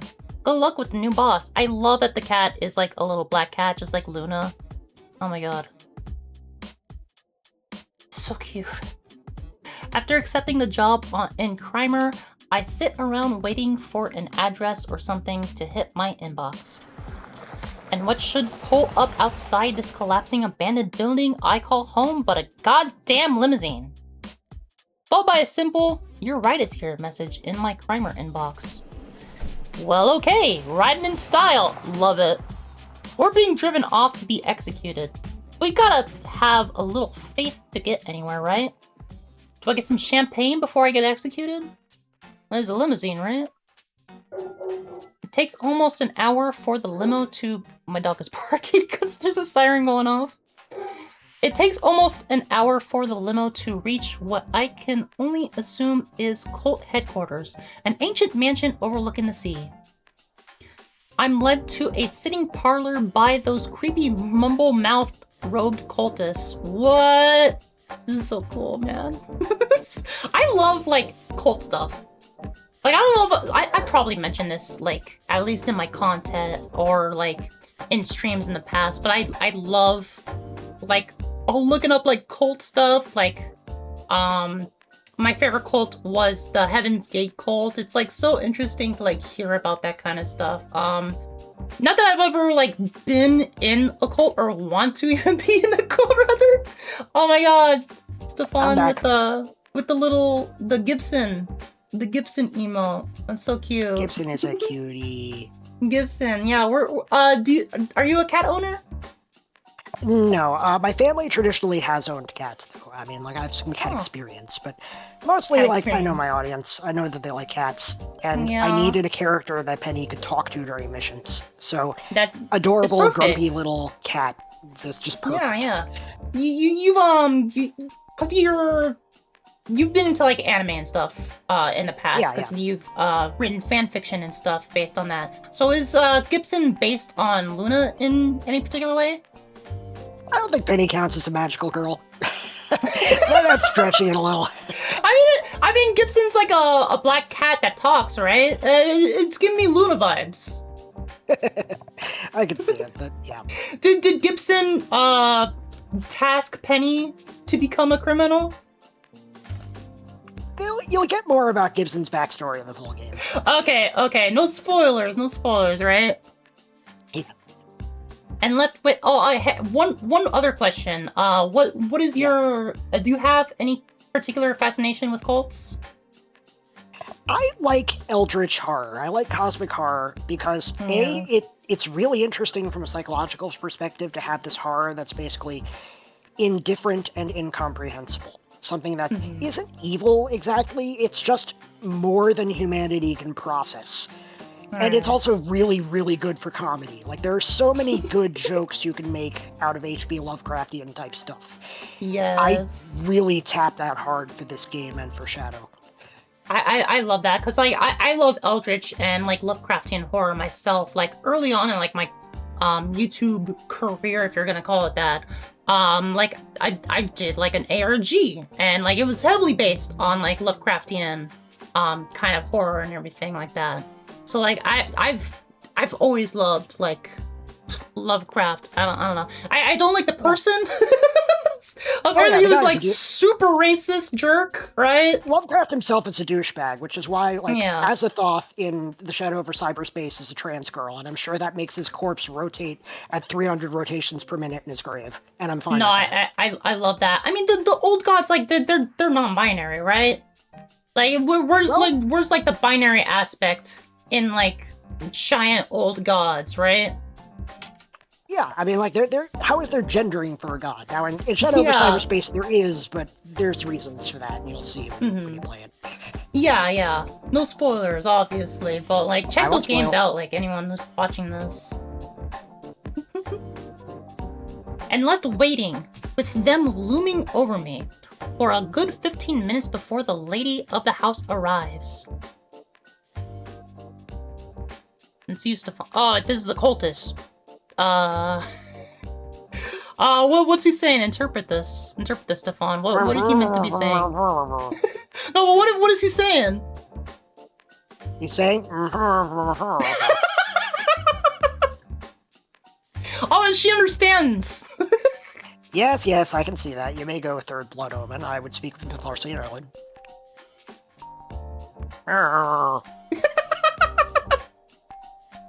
She's in my personal employ, and thus my business alone. I'll not hear any further on this debate on this subject, and I forgot to put in the pronoun variable there. Sorry. Oh, no! No, I didn't even, like, recognize that. Whoops.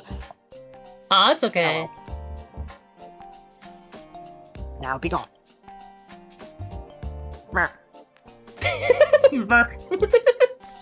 With the cultist departing, the overmistress heaves a sigh of relief.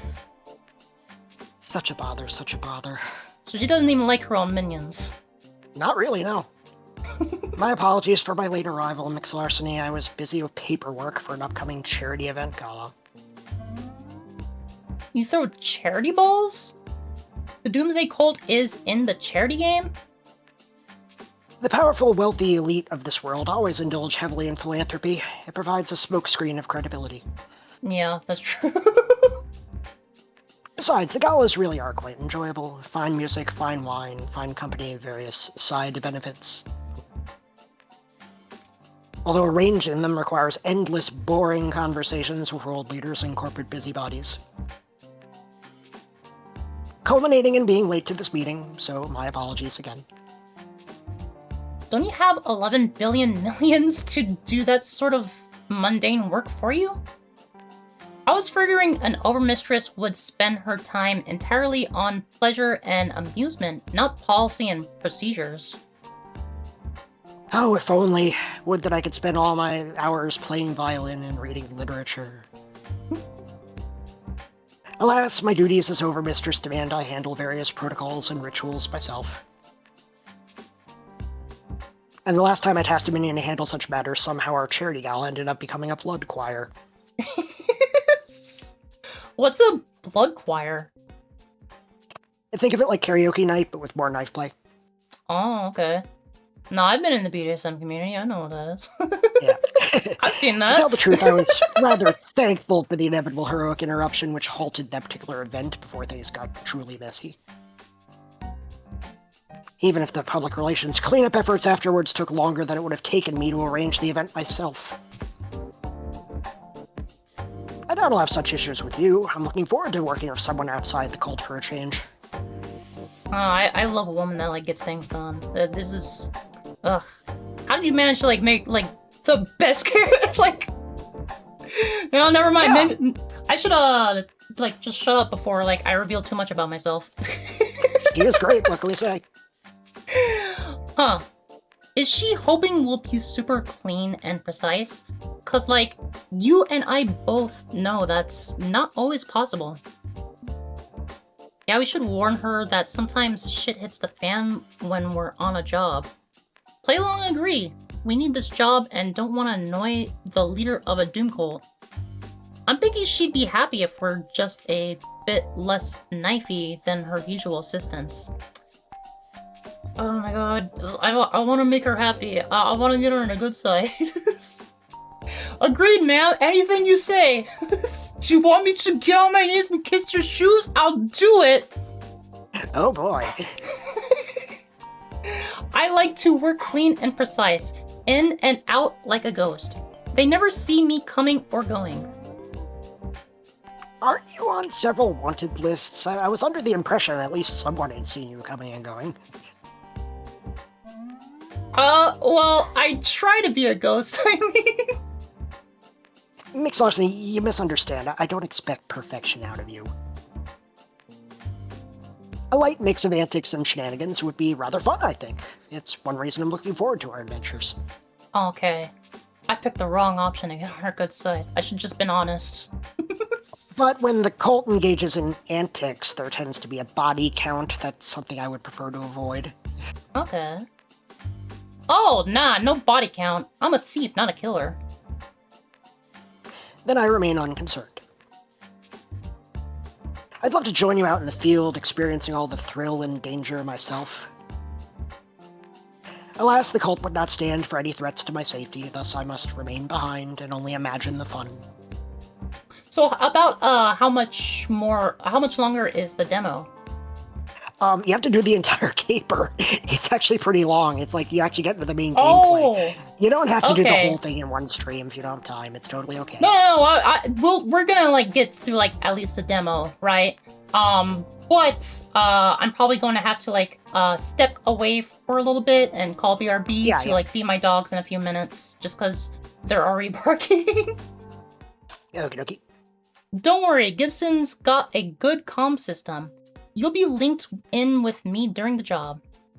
Oh, Gibson's the talking cat I mentioned in my Crimer profile. He's an ultra hacker. I think you'll like him. Splendid.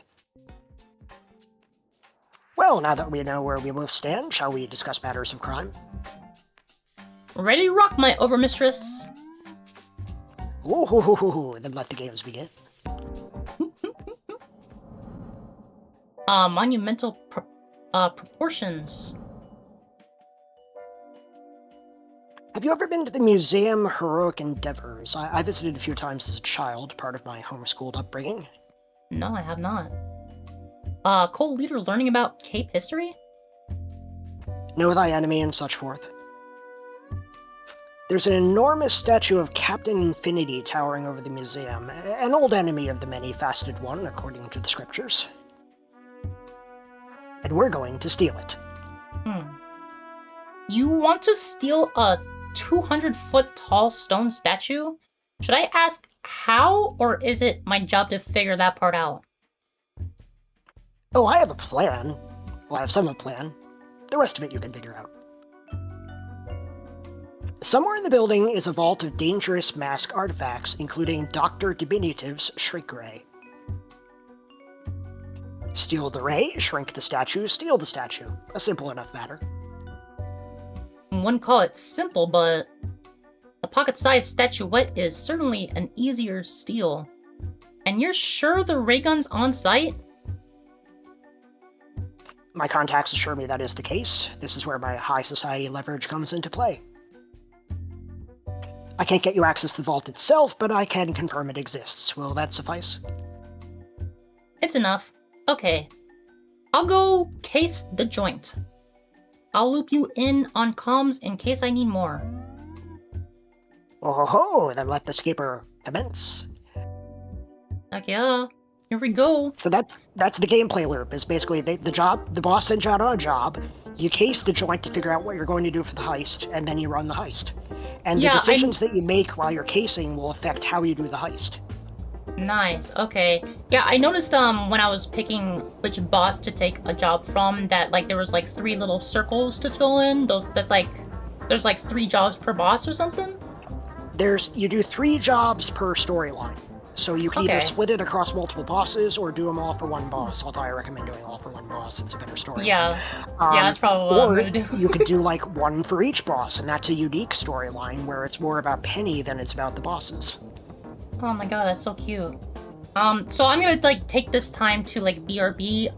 Probably be back in like 5-10 minutes just to feed my animals. But let's hear it from the charity that we're organized, or the organization that we're raising funds for, the charity thing.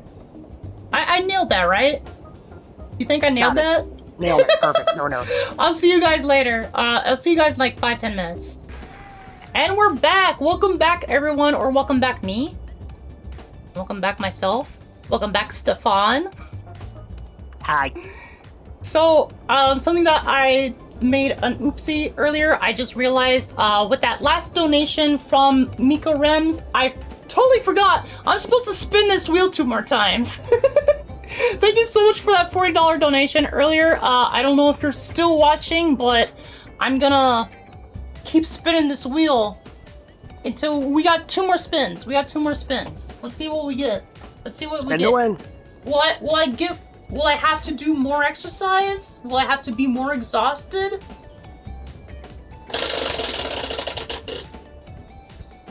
No, we get a free game. Yay! So that's 1 free game. And 10 squats. Okay, so I have to do a little bit of exercise, but Miko Rems, I hope you are still here because you are about to get a free game. I have a random number generator right here that will tell me which game you are receiving, and that is the game. So let me grab this key real quick. I will send it to you. If you need help redeeming this game at all, let me know. I'm going to send it to you via Whisper. I don't know if you're still watching this or not. But there we go. Please enjoy that game. That's a game that I actually enjoy myself. But if Miko's not around, I can pass word to Miko. Miko's from my community. Okay, yeah. Well, just let them know that that they get a free game. That they got a game in their Whisper. Then you can redeem that on Steam. It's a fun game too. So hopefully you enjoy that. Let me go ahead and do these 10 squats real quick. Feel the burn. 10 more squats. Yes, exactly. Well, at least I'm not doing 100 more jumping jacks.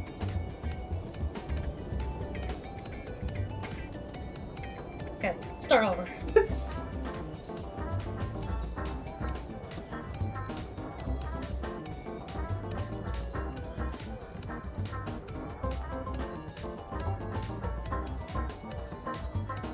All right. There we go. See, it's not too bad. Yeah. Yeah. Easy as pie. All right. Yeah, thank you so much, Miko, for the donation. And thank you again, Stefan, and Way Too Late TV for like your donations earlier in the stream as well. Let's get back to the game, shall we? We shall. All right. Shrink a national monument and steal it. So who's this character? This is the guy that she was talking about, right? Captain Infinity. That's the statue we're gonna steal. Captain Infinity, yes. Oops. That's good shit. That's classic. They did that kind of caper in the 60s all the time. And stealing the statue of Captain Infinity, the time-traveling, history-fixing, original flavor superhero. Hot damn. Infinity is one of the first capes in the scene. Maybe even the first cape ever, considering he is in ancient cave paintings and stuff.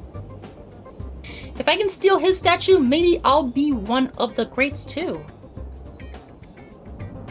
Monumental proportions. Casing the joint. And now the gameplay loop. You're gonna have to decide where you want to look in order to try to find things that'll be useful for later. Alright. Scouting out a museum while it's in full swing with tourists and everything may be tricky. Not much access to sensitive areas. I'll need to hit a few exhibits and see if I can pick up subtle hints about how to approach the heist. Where to first? Ooh, okay, so we got... we can only do 3 visits. Okay, so the gift shop, the atrium, Nature City, snack machine, and the continuum exhibit, sorry. Ugh. Yep. The continuum so exhibit. You gotta try to suss out, like, where would you be able to pick up something that'll be useful for tonight's sneaking in and stealing? And it may not always be what you think it is. Oh, really? Because I was already ruling out snack machine. Well, maybe you need a little snack to get you through your heist, right? Maybe a little snacky stack, you know? Yeah. Oh, cruncha, you know? Now that you mention that, maybe I do want a snack from the snack machine. I would never leave you wrong. Imagine going to a museum and the first stop you make. Just immediately to get nachos. Oh my god. I'm like halfway through your visit, you already need to visit the toilet. All this snooping and sulking about burns calories. Fortunately, there's a small rest stop downstairs with shiny modern vending machines, packed with glorious, glorious snacks. I approach the machine. Oh my god, she looks so cute there. I approach the machine. Has different costumes depending on the caper, and this is the casual outfit. Yeah, that's so cute. I love the little panda pin. Yeah. I approach the machine. It's perfectly packed. Nacho-flavored chip-esque delights lying in wait for me. And feed a single dollar into the slot, which spits the dollar back out, so I try again. Oh, come on, it's legal tender. You annoying machine. Give me your snacks! Fancy feast. Can you hack this thing for me? Gibson's their nickname or their heist name, I guess, is Fancy Feast. Yeah, it's Fancy Feast and Panda Bear. Oh my god, that's so cute. That's so cute. You want me to hack a snack machine? Seriously? I mean, it's a good thing that, well, I don't know if it's a good thing or not. Just capitalism sucks anyways, but, most vending machines nowadays, you don't even have to, bother with, the folded up, crumpled up, dollar is not going into the machine anymore. They all have, card readers now. Yeah. I'm starving. I want my chips. I deserve my chips, and I will have my chips or die trying. Fine. There's a USB port on the thing. You can plug in and hack the hack tool I gave you. Fortunately, being a fancy pants modern vending machine, there's a hidden USB port in the back. I did not know that. And nobody's supposed to be plugging in on attempt 3. Okay, yeah, outdated firmware. As many holes as Swiss cheese. This won't be a problem too. Holy crap! What? We're in! I got an advantage! You got an advantage! We're in. Hacker cat. That's so funny. Gibson is the best. Yeah, I love Gibson already. Oh my god. If only one of these cats could freaking talk. I don't know, these cats would probably just beg me for food the entire time.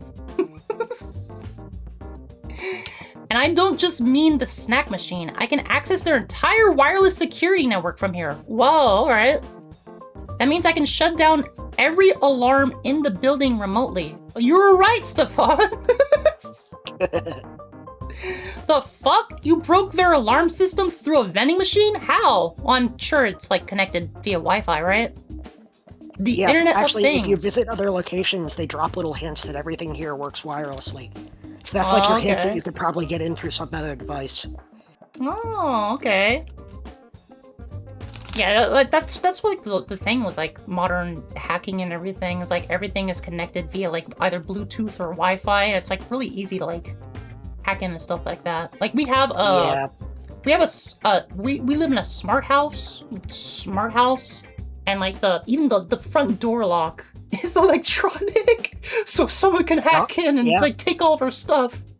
All it takes is one insecure device and they can get in. Yeah. That's why like I'm like really like adamant about like keeping things like locked down in this house. The Internet of Things, my friend. Gotta love it when you plug a vulnerable system into your secure network. Looks like all the systems that run this place are wirelessly connected, and I mean all of them. All you need is a single in. Lucky for us then. Also, make it give me my snack. Fine. On cue, motors were, and my baggie of crunchy delights is delivered. Oh, that makes me want my Doritos. All that and a bag of chips. Okay, where are we headed next?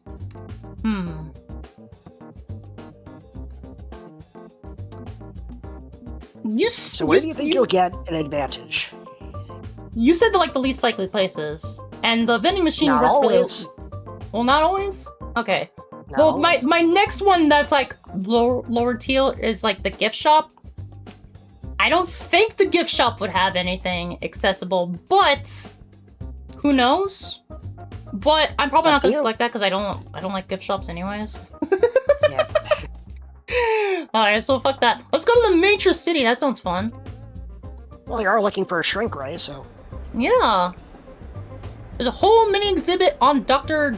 Sorry, what's his name again? Diminutive. Pardon the pun. What? What's the pun there? Diminutive as in small. Oh. I'm sorry. Maybe it's the squats from earlier. It's getting into my brain. The squats melted your brain, yeah. They did. That'd be a good place to check out. There's a ton of photographs here from past battles with Captain Infinity. The two have clashed a few times over the last 30 years.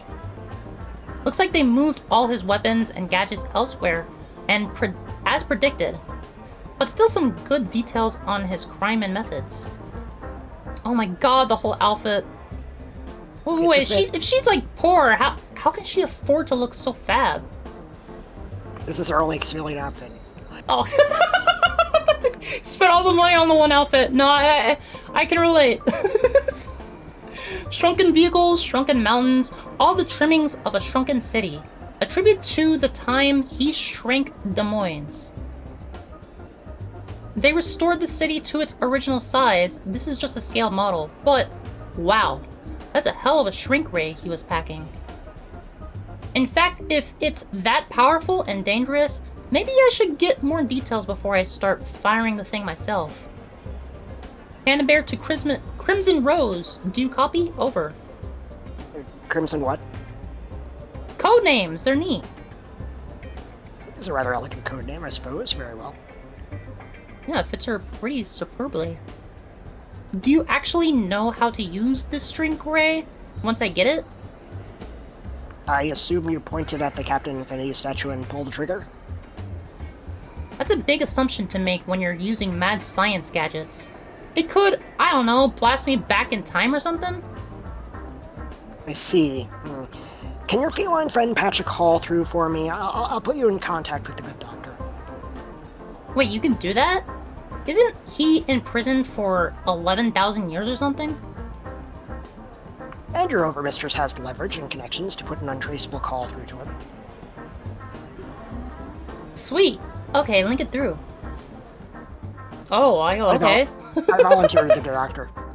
I volunteer. Alright, go for it. The prison phone connection bounced off a few proxies, makes for a hell of a lot of audio distortion, but it'll do. What do you want? Who is this? Call me Mix Page, and tonight I am procuring your shrink ray. Unlikely. It's stowed deep beneath the Museum of Heroic Endeavors, so deep even I know not where. My problem, not yours. What I need from you is how to utilize the weapon. Well, such a naive young thing believing they can dare wield such phenomenal cosmic power so easily.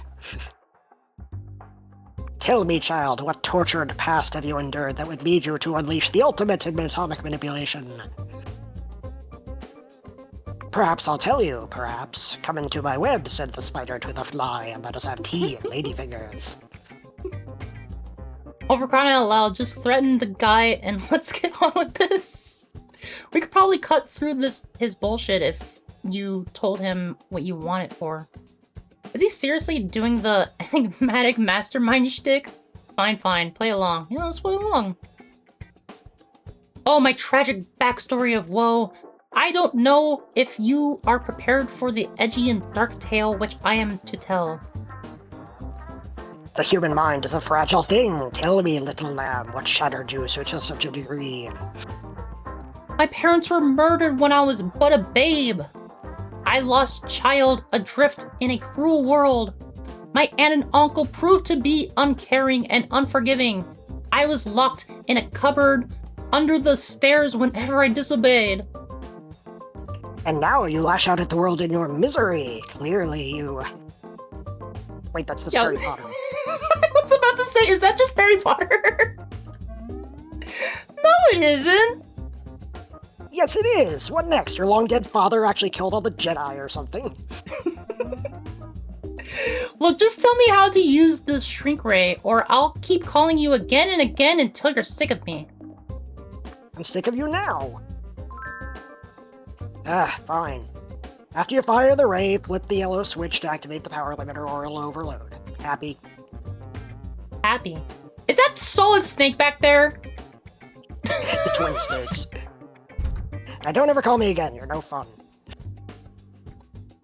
I just told the background artist draw a superhero and they picked Solid Snake. No, I love it. That's his, that's like his model from, Smash Bros. Too. Yeah, Oh my god, no, I'm a huge Metal Gear fan, so, like, I actually really appreciate that. Metal Gear. Yes, Metal Gear. Oh my god, I love Metal Gear so much. That just makes me love this game even more. If it was a generic superhero, I'd be like, oh, okay, that's kind of cute and everything, but I was like, oh my god, Solid Snake's in the game. Freaking mad scientists, bunch of drama queens.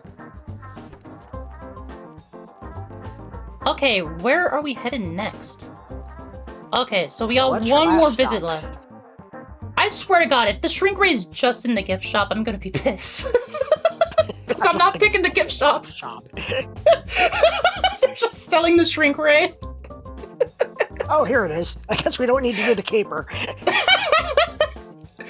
Alright, the Continuum exhibit or the Atrium? I don't know, this one sounds... I mean, they both sound pretty cool, but let's go to this one. This is the same place. Hi, yeah, Snake. What's up? Were they both based on Solid Snake? I guess. I don't know. I didn't tell him to do that. I just said, dude, like generic superhero. I was like, okay. And this is the image I got. I'm like, all right, okay. Hell yeah. I mean, he is a super soldier and he is a hero, right? Yeah, sure. It works. The main corporate benefactor of the museum is Continuum, a scientific research organization. Continuum is weird and dangerous, like as bad as you can get without being declared a bunch of outlaw mad scientists. In the 24th century, they're going to invent the time travel technology that Captain Infinity will use, has used, will have used. In fact, Captain Infinity was the one who funded the creation of Continuum in 1901. He set everything up to ensure time travel will be invented. Apparently, he deposited 1 penny in a bank in the 1400s and waited a few centuries for inflation to do its job. Time travel is confusing, okay? And Continuum is why I'm an orphan. So I'm not thrilled to see them sponsoring this whole museum, but I may as well investigate the exhibit anyway. Oh, who's this? And that's when I spot a cape, looking forlornly at the old 20th century photo of Captain Infinity and Continuum's founders. This is the 4th romance option. Oh, okay. Uh-oh, an actual factual hero? in the Hero Museum and not just a statue of one? That doesn't bode well for my caper. I don't recognize her. Maybe a regional heroine on vacation? I don't know. I don't follow the Cape scene closely. And she looks up, noticing me. Do you want me to take this, or do you got it? Either way. You decide. I can do it. I can do it. I mean, she's pink, so, like, I gotta do it, right? Yeah, it's kind of in your wheelhouse. Oh, hello! Sorry, I'm blocking your view? No, we're good. I'm good. Isn't Captain Infinity just so inspiring? He's certainly caused a whole lot of things to happen across history. Yeah, big damn hero, truly. Yeah, both Captain and Continuum sure do great work. Really great. Just great. Everything's great. Hey, you okay, ma'am? It's dangerous engaging her, but my sympathetic instincts just kicked in there. Oh, I'm fine. Nothing's fine. Everything's fine. I'll get out of your way. Apologies again. That was weird. I wonder what that was about. But as she walks away, my eye spots something curious near the edge of the Continuum exhibit. A simple door with a yellow-colored keycard reader lock. Okay. You see the door there? I think we may have found our vault of villains. Preposterous. It's but an ordinary door. It's the only secured entrance I've seen in the entire building. Not all vaults have giant metal doors with spiny handles. And a keycard lock? Very physical, very mechanical, very direct. Says to me they didn't wanna risk connecting it to anything else. Trust these instincts. Either the vault's in there or we'll get more information on where to find it there. I see. Hidden through pure banality. A clever little stratagem. I shall trust your instincts on this matter, Miss Larceny. I know it's an assumption, but I've been at this long enough to know when something's hiding something. Someone's hiding something. And that door just screams, please ignore me. It's perfect. I'll check it out tonight. Well, there's just nothing behind that door. It's just like a broom closet. And that's when the overhead PA system crackles to life. Your attention please, your attention please. The museum will be closing shortly. She should have gone there way earlier in the day. I swear to God. She only explored half the museum. The museum will be closing shortly. She took like a third of her time at the museum getting a bag of chips. Yep. It'd be nice to keep scouting this place, maybe add another day to the casing phase, but best not to push my luck. I've gathered everything I can. Now it's time to plan the heist. One way or another, that statue will be mine tonight. Alright, back at the pad. I'm hustled back to the many-faceted one's lair via limousine ride. I could get used to this. So, would you consider your scouting a success?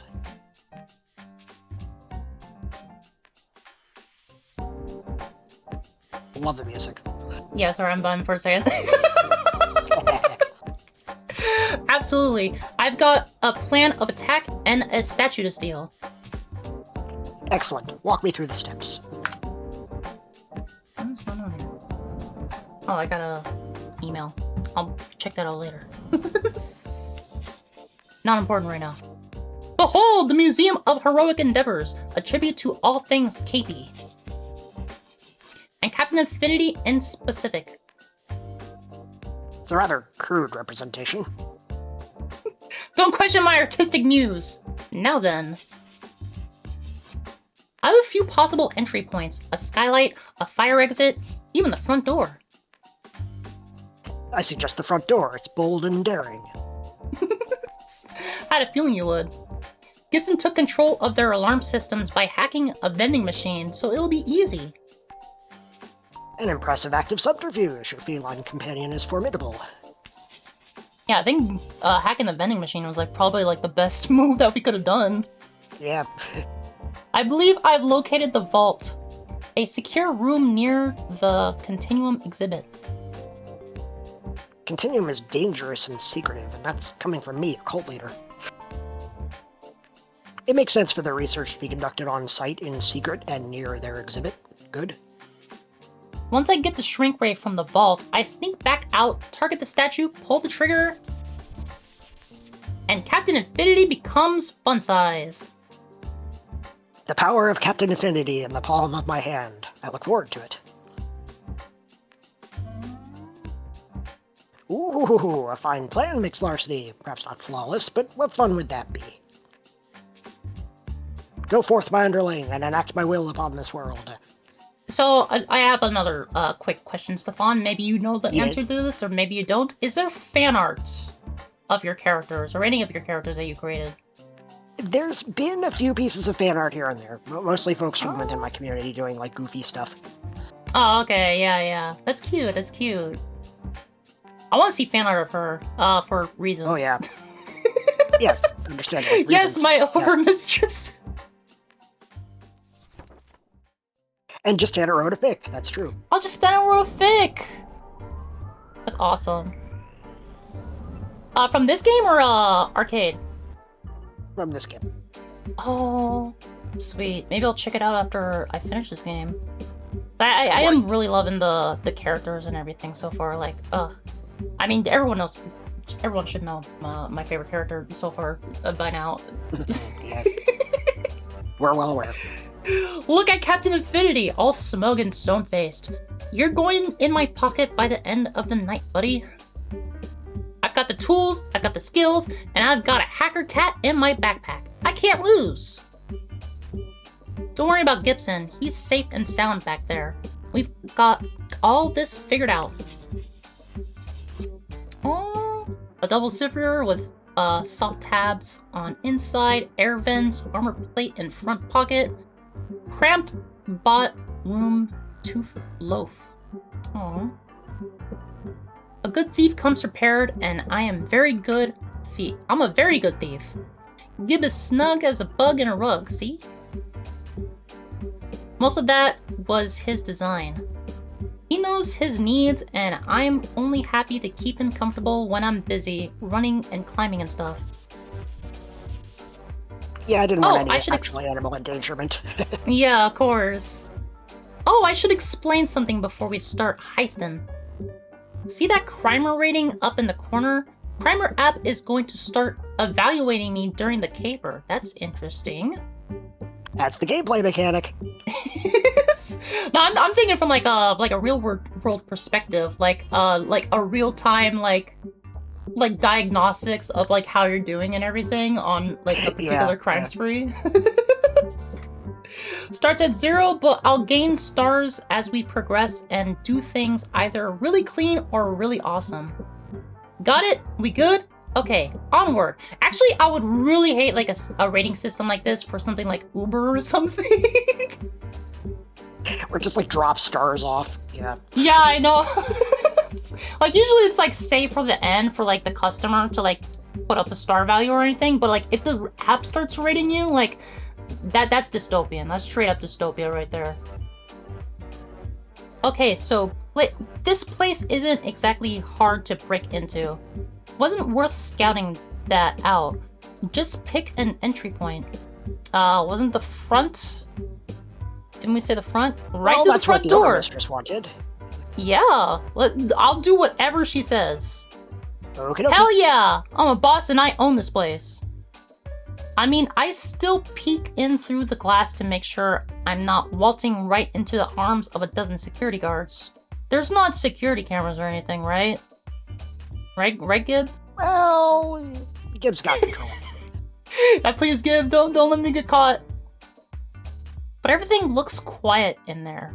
So I pick a lock, pull the handle, and stroll on in.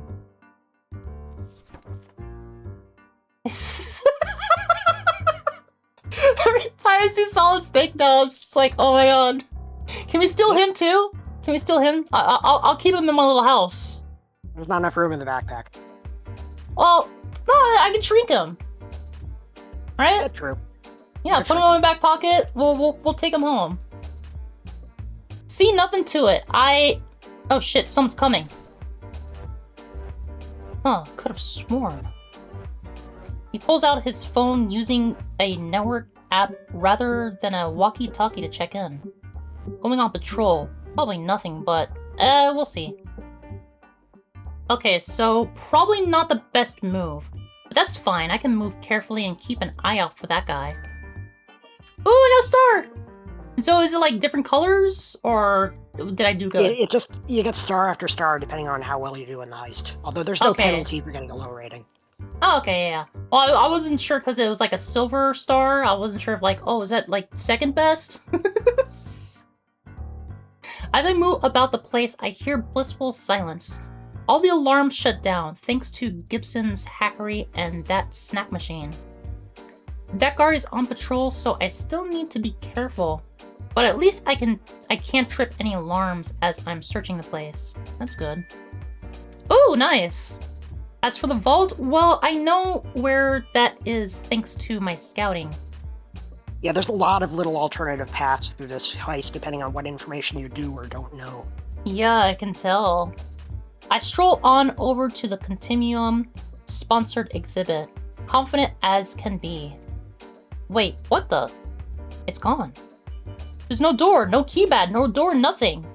Just a blank patch of wall where I definitely saw a door earlier. Did they remove the door?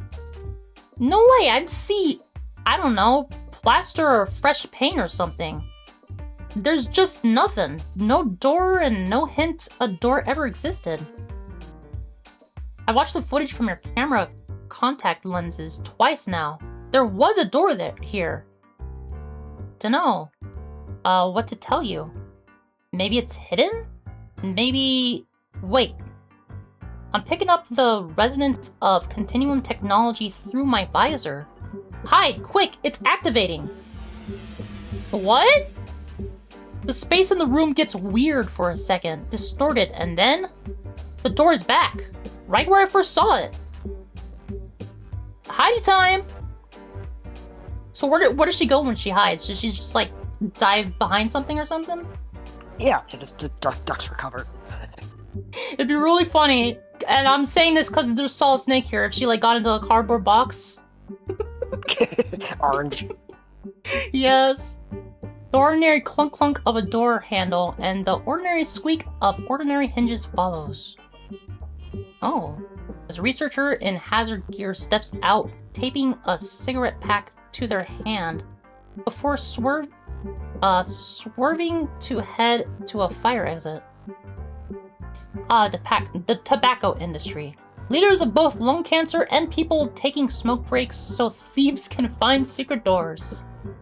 Not even creepy weirdo scientists in secret vaults can resist their siren lure. So like, why was the door like hidden? Like, after hours? Oh, okay. Well, yeah, maybe I should stop asking questions and just read. I grasped the handle, yanking it down. Oh, it's locked behind them. Just hack it, right? Hang on, I'll hack the thing. Yeah, hold still. I crouched down a bit to give him access to paw at the locking mechanism. But I can hear the footfalls of the guard patrols. We've lingered too long and now they're catching up. Gib! Working as fast as I can. I hold still as he does his thing. Even my instincts are telling me to run for it. Sloppy crime work, but hey, sloppy happens. As long as we don't get nabbed, we're good. As long as we don't get nabbed. Got it, go! I quickly push through the door just before the guards enter the area. Nice. A box! What the fuck?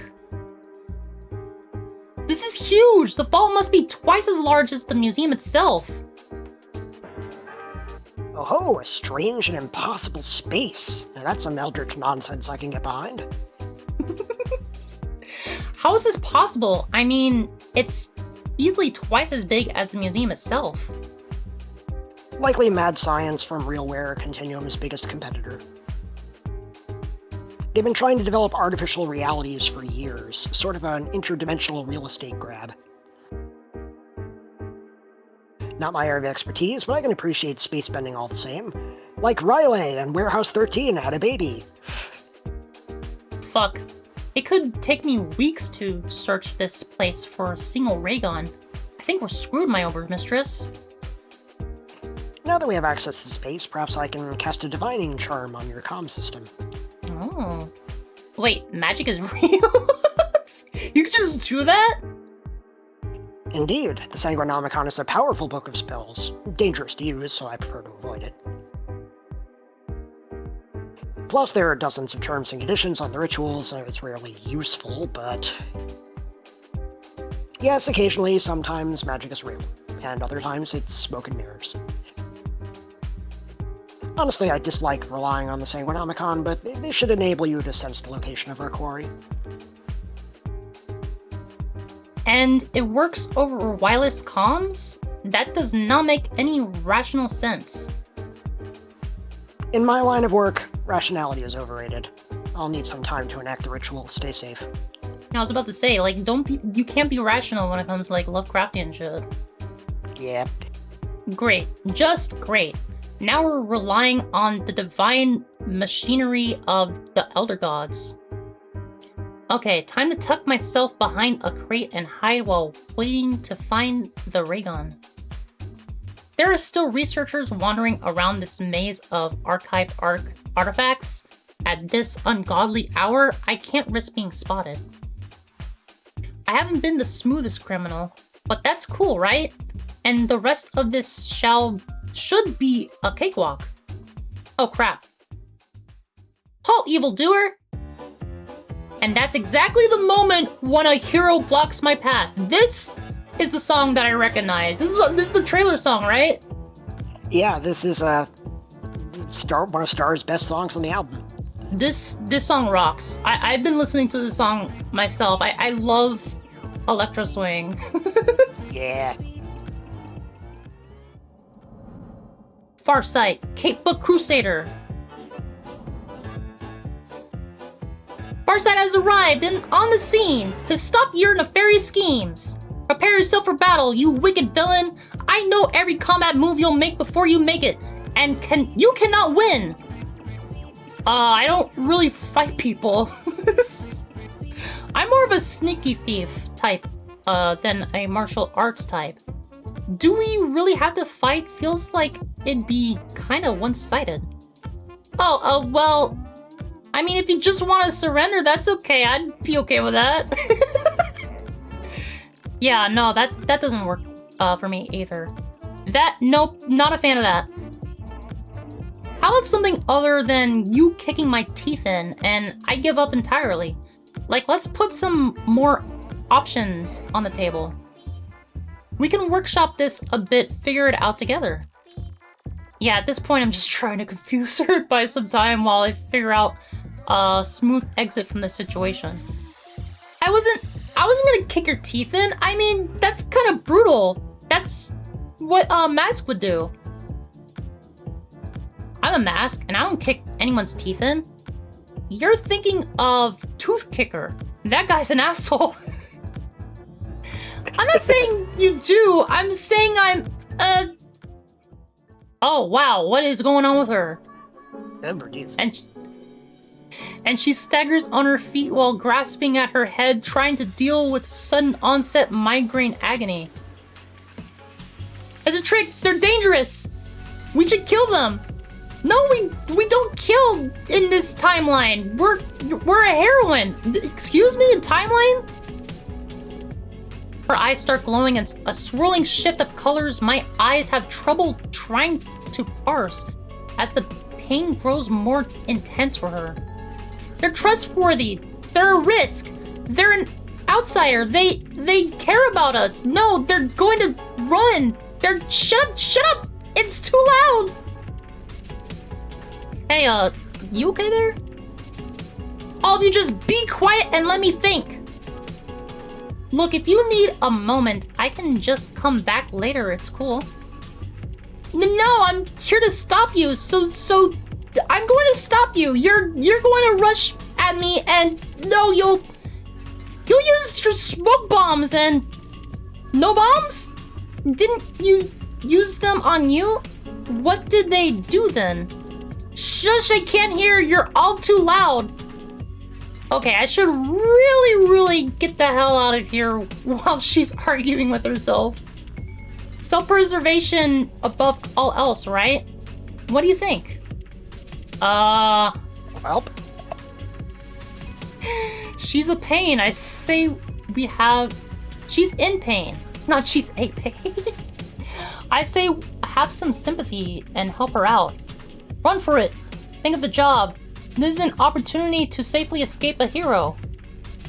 If you sneak attack right now, you can take her down quickly and safely. No, I don't think I should attack her. I do really like this character. She's like literally me, but like. Or you want to advise to run? I mean, I got a queen, right? To help out. I got a caper to do. Yeah, you do have a job to do. So, do you think of the job, or do you think of the person who's suffering? I mean, I don't know this lady. She's just going really crazy right now.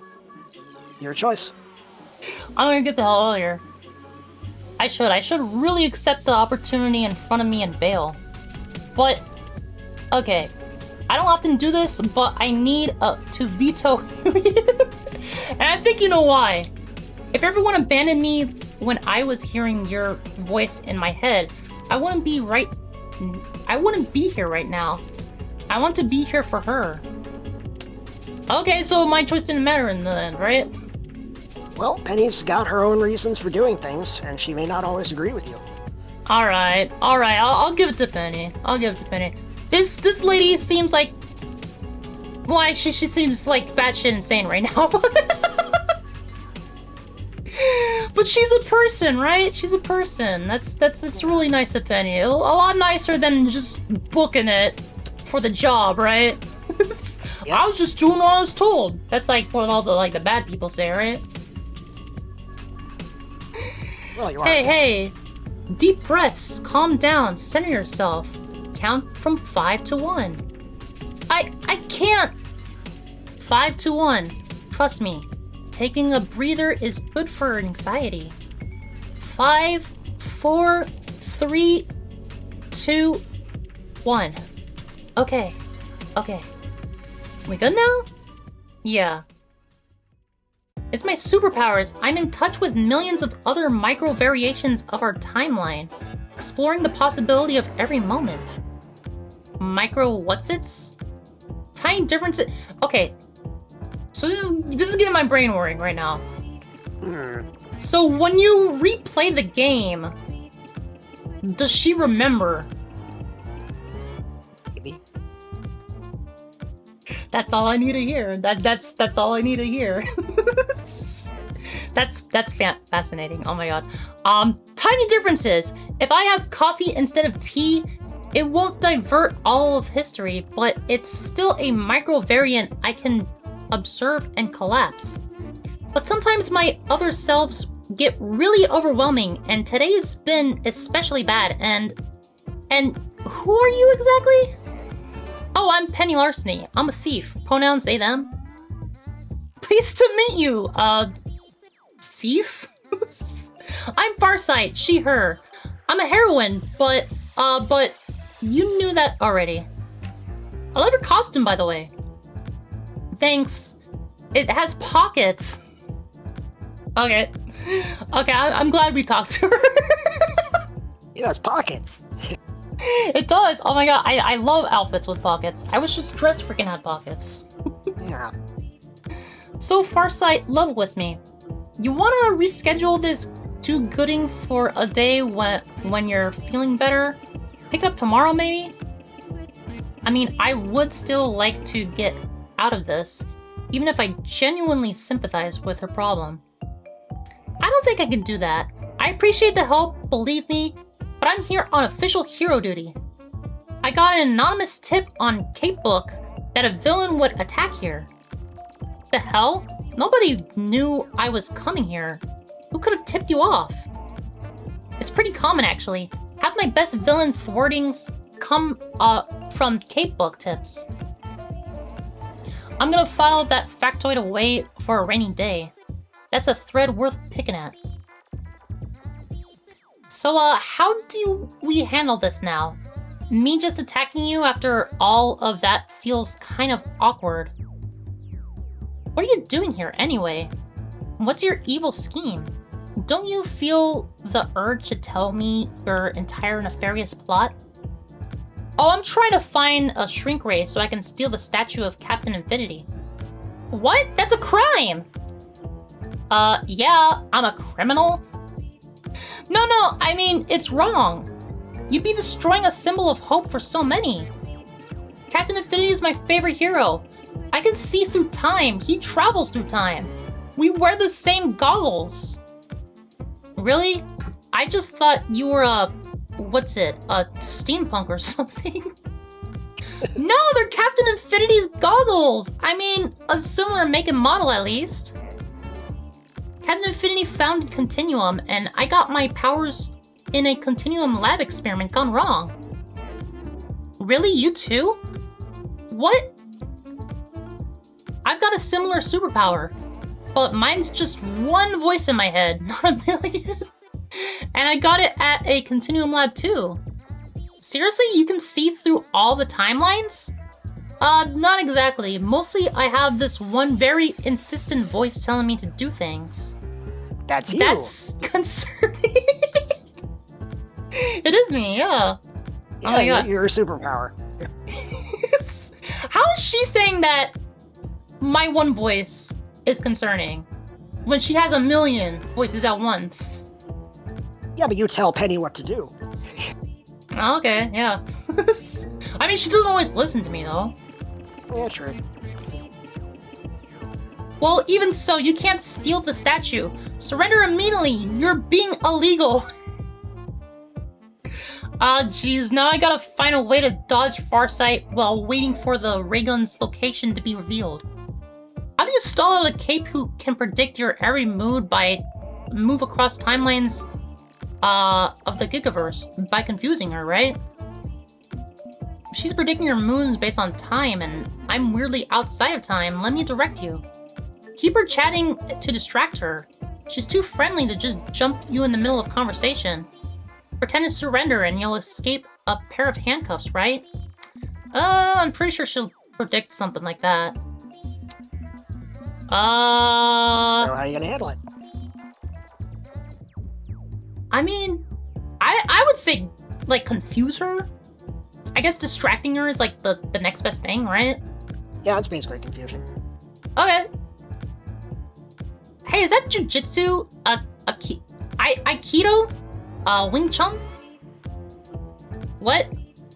Your martial arts style. What school is it? Who was your teacher? I'm not a martial artist. What just because I'm Japanese, you think that I know karate or something? I mean, you were doing a heroic action pose just now. I'm only curious. Oh, well, no, actually. Nothing like that. See, my powers let me predict my opponent's moves, so I avoid being where they're going to hit and punch where they'll be. Honestly, this is going great so far. She's completely distracted. Honestly, it looks a bit silly in action. Powers, you know? Just keep them talking. So I use the action posing for intimidation before a real fight starts. It ends up looking more like Buster Keaton than Bruce Lee when I fight. It's not cool at all. Hey now, don't be so hard on yourself. I mean, that sounds really cool to me. Really? Really. You've got a mess in your head. The least you should get out of it is some really badass fighting instincts. It does help my line of work, yeah. My mom took me to some strip mall karate dojo when I was a kid for basic self-defense, but I never took to it. Honestly, I'm perfectly happy just avoiding fights. I don't want to hurt anybody. Neither do I. It's like my least favorite part of the job, and Wait a minute. No, she's catching on. You're trying to distract me, aren't you? No, I'm not. Yes, you are. In 8,000 versions of this encounter, you just stalk me until you give me the slip. You're doing it right now. Shit. Oh, it still gave me a star rating, though. Well, oh, wait. Did I get it? Yeah, I'm 3 stars now, right? Cool, cool. Well, it was working. That counts for something. Hey, so this has been really fun, and it's nice talking to you, but I should get going. Bye! And that's when I stumbled backwards into a desk, knocking folders and photographs everywhere. Oh, jeez, are you okay? Wait, you didn't see that coming? And the cape actually helps me to my feet, checking me for injuries. I'm good, I'm good. Look at this mess. Continuum's gonna be so mad. I'm supposed to keep collateral damage down when fighting villains in their facilities. Quickly, she moves to pick up the scattered photographs. Here, help me pick this stuff up. Aren't we like hero and villaining it up?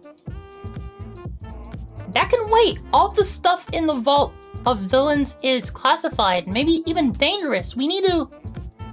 And she rises slightly, holding a photograph in a trembling hand. Curious, I peek over her shoulder. It's a black and white picture of Captain Infinity at a book-burning rally in 1940s Germany. Oh my god. Oh dear. That is a bombshell drop. Ooh my god. I was thinking it was gonna like end up being like some Homelander shit or something, right? Oh bro. Oof. Oof. What in the... Huh. They're all pictures of Captain Infinity. Here's him steering the Titanic. And him at the 1906 San Francisco earthquake. Jesus Christ. And here's him assassinating JFK. The crescent. Are you kidding me? This can't be. It can't be real. Captain Infinity is a hero. He fixes timeline errors. Well, it looks like he makes them happen. Yep. Found a note. It says, material not to be released which contradicts continuum public narrative. Well, shit. But he's a hero. He's my hero. When I was a little girl, I always looked up to Captain Infinity. Yeah, that's American propaganda for you, right? Yep. I'd heard rumors, but no. I can't believe it. I didn't want to believe it. This can't be happening. It just can't. Is it wrong that I feel bad about the Cape's life crumbling around her? I really feel I should be saying something. Just come with me, do crimes! Do crimes with me! It's Continuum. They're shady as hell. She shouldn't really be surprised by this. Maybe there's a sensible reason. Something to help her feel better about her hero. She just had her whole world torn down. I think you're allowed to comfort her, hero or not. Yeah, let's just comfort her, man. That's a heavy freaking thing. When your heroes aren't really heroes. Christ, bro. Oh my god, I can't believe you went there, Stefan. Yeah, Captain Infinity is going to be popping up in a couple other games. He's kind of the bad guy of this entire saga. Oh my god. Ugh. God, like the drop of like the book burnings in Germany, like that stuff is happening like right now, literally. Like with I don't know if you knew about the whole AI Pentagon like erasure of like specific words and everything from like government websites and stuff. Well, let me put it to you this way. One of the last things I did when I was working at the FDA was remove every document that had the word gender from our website. Then I told my boss, I'm done. What? I was 2 weeks away from retirement. I told my boss, I will take leave without pay. I am done. I'm not going to be working out the duration of this.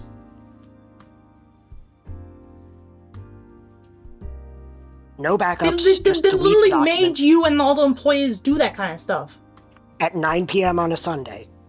Because it was such an emergency that we had to have it all gone by Monday. That was the last thing I did officially on the job, and then I just told my boss, listen, I know I said I would work out the last 2 weeks of this retirement before I hit retirement, but no, I'm just done. Holy crap. So this just happened, you mentioned, like, last year, right? Yeah, this was last year. This is not a secret. This is something that publicly happened on all the various government websites, that they just scrubbed any document containing the word gender, which is ridiculous because there was perfectly good scientific research in there, but because they used the evil G word, it had to be scrapped. I'm presuming they were going to edit it and put it back up later, but I don't know. I wasn't involved. That is just sad. Like, what's going on in the country right now, like, the erasure of history and information is just, like, it makes me fucking pissed. It pisses me off, like... So yeah, Captain Infinity is the arch-villain of these various games, but his perspective is less, I love Germany, and more, I want history to happen exactly as it's supposed to happen, no matter what. Tragedy and all. So he's there to ensure that history is safe, which means there can be no changes for the good or ill. That is freaking sad, bro. Yeah. Ugh. So yeah, a lot of these games are made from a place of anger, so it shows through in the text. No, I super appreciate that. Like, I've been, like, really bummed out, like, with everything that's been happening lately, and it's so... Not only is it brave, I would say, but it brings light to, like, these kind of, like, harsh realities that we're currently living in. Yeah, I mean, I try. Laugh Track is the most unabashedly I hate what's going on game that I've got. And it's like, I can't do much. I'm just one dude stuck in a basement somewhere making little games. But if I can do with this, at least, it's not nothing. And like I said, whenever somebody streams one of my games and is running a charity like this, especially transgender, I'm like, yes, I will throw money at that. I have friends and family who are transgender, and I deeply care about them, and I want the world to be better, so I will do what I can within my reach. Yeah. I mean, that's exactly why I'm putting, like, events like this on and, like, doing other things. Like, I'm not the biggest, like, platformer or anything, but, like, I try my best to, like, spread as much positivity and love, like, for, like, not only, like, people like me, but for, like human rights in general. Like, I mean, I've been trying to do this thing. Zero number contributes. Yeah. I've been trying to do, like, this thing, like, on my streams. They're not really popular, but I've just been reading. I've been reading books. I've been reading text. Like, I read, The Thinker's Guide to Fallacies, because I feel like information like this, people need to be critical thinkers in these times. Like, we so desperately need critical thinkers during this time. There's a lot of people out there who just aren't critical thinkers, who just, like, go with the flow, who are easily manipulated by, like, the powers that be. And people just, not to, like, quote every single person like me out there, but people need to fucking wake up, right? Yeah, and my part of that is making these weird little games. I mean, that's something I can do. I don't know if it's going to have a huge impact, but it's not zero. So I'll do it. It's super appreciated. Like, I am super appreciated that you, like, made this work, and, like, this is definitely, like, a heavy subject that you're, like, tackling with with this game. Like, it's a silly game and everything, but that's part of the reason why the games are free. It's like, I don't think a publisher would touch this. This is nakedly, obviously political in a lot of ways, and I'd rather not even try. I'd rather just release the thing and say, hey, it's free. If you want to whine about it, I'll give you your $0 back. You made the decision to install this. You can make the decision not to install this. You are in control of the buttons you press on your keyboard. Yeah, that is fantastic. I sincerely hope, like, these games, like, take off. Because these are, like, important messages, like, for everyone, especially, like, it's like inclusive with, like, different, like, LGBT themes, and, like, with people with specific disabilities and everything, and dyslexia, and, like, the text-to-speech stuff. It's, like, super inclusive, like, for everyone, and, like, more games should be like this. I do More what I games can. should be like I this. mean, There's a lot of AAA developers out there that just aren't doing enough to like bring more inclusivity into video games, and like there's a market for that. Like especially not only that, but like I don't know. I'm just kind of rambling. I'm sorry. Continue. I get it. Basically, I know that I have one perspective. I am a cis white dude, even if I am aro ace and disabled, and I only can reach so far in terms of my storytelling. I endeavor to aim and present accurately, but I know there are other stories that other people need to tell, and I like to highlight them as well. So I put in as much as I feel I have a right to put in terms of diversity. And I work with sensitivity consultants, I work with my community to make sure I'm representing well, and I do what is possible. I'm never going to let perfect be the enemy of good, but I will do what I can. And this is my way of giving back to the world. It's the best I can really manage. Oh my god. You really want to make... What? I want to, like, help with this, man. Like, if there's anything, like, you need... You're raising money for Transgender Law Center. Yeah. I mean, I'm helping, like, the cause and everything, but I want to, like, help, like, spread, like, your games more and everything. I want to, like, help, like, with the creative process and everything. Like, I mean, that's what I'm doing right now. I'm telling everyone. I'm trying to tell the world right now about this game. This game... So far, it's fantastic. It is. Let me put it to you this way: I spent $12,000 on marketing this game, and it got me jack crap. So I am perfectly willing to say, tell a friend, because that's better than what I got. Yeah. Please, like anyone like who's watching this, like, go out and like buy this game. Go out and like tell people about this game. Like, it is funny. I love the characters. I love the story so far. It's a great visual novel. It's a great visual novel, and it's telling a great freaking story, man. Like, oh god, that bombshell is just like blowing my mind right now. Because like you don't see a lot of mainstream media taking this stuff on, and this is why like Solid Snake was like perfect like addition to their like, so like that's great for artists, like include him as the hero, because like Metal Gear's always promoted like socialist ideologies, and like it was always like anti-American and anti-war and everything. Yeah, it's actually appropriate, even though it wasn't like I didn't ask him for Metal Gear Solid, but it's like, all right, I guess that works. He picked the perfect hero to include, honestly. Yeah. Honestly, but like. Yeah. All right, I'll let you finish because you're near the end of the game here. I don't want to sidetrack too much. I want to like divulge on this kind of stuff because this stuff is important. Like, maybe we should. We'll talk after this. Yeah, we'll talk after this. You and I will talk after this. We'll continue this until the end of the demo. But please, like, if you guys are watching this and you love what you're seeing so far, like, go check it out on Steam. It's on itch.io. If you're watching the VOD on YouTube, the link's in the description. Go support this game. Go support the dev, and support anyone that you can. And support human rights, please. We'll peel Farsight off the floor with a spatula. Yeah. All right, let's give her a hug. Hey, so do you want a hug? Is this a trick to strangle me or knock me out or something? I mean, you can see the future. You tell me. No, just a hug. I've had my world collapse out from under me a few times, and I didn't have anyone to hug me back then. Figured I'd offer. Oh, okay. Alright, I think you said this is like the other romance option, right? Yeah, this is the fourth romance option, is you can romance a hero.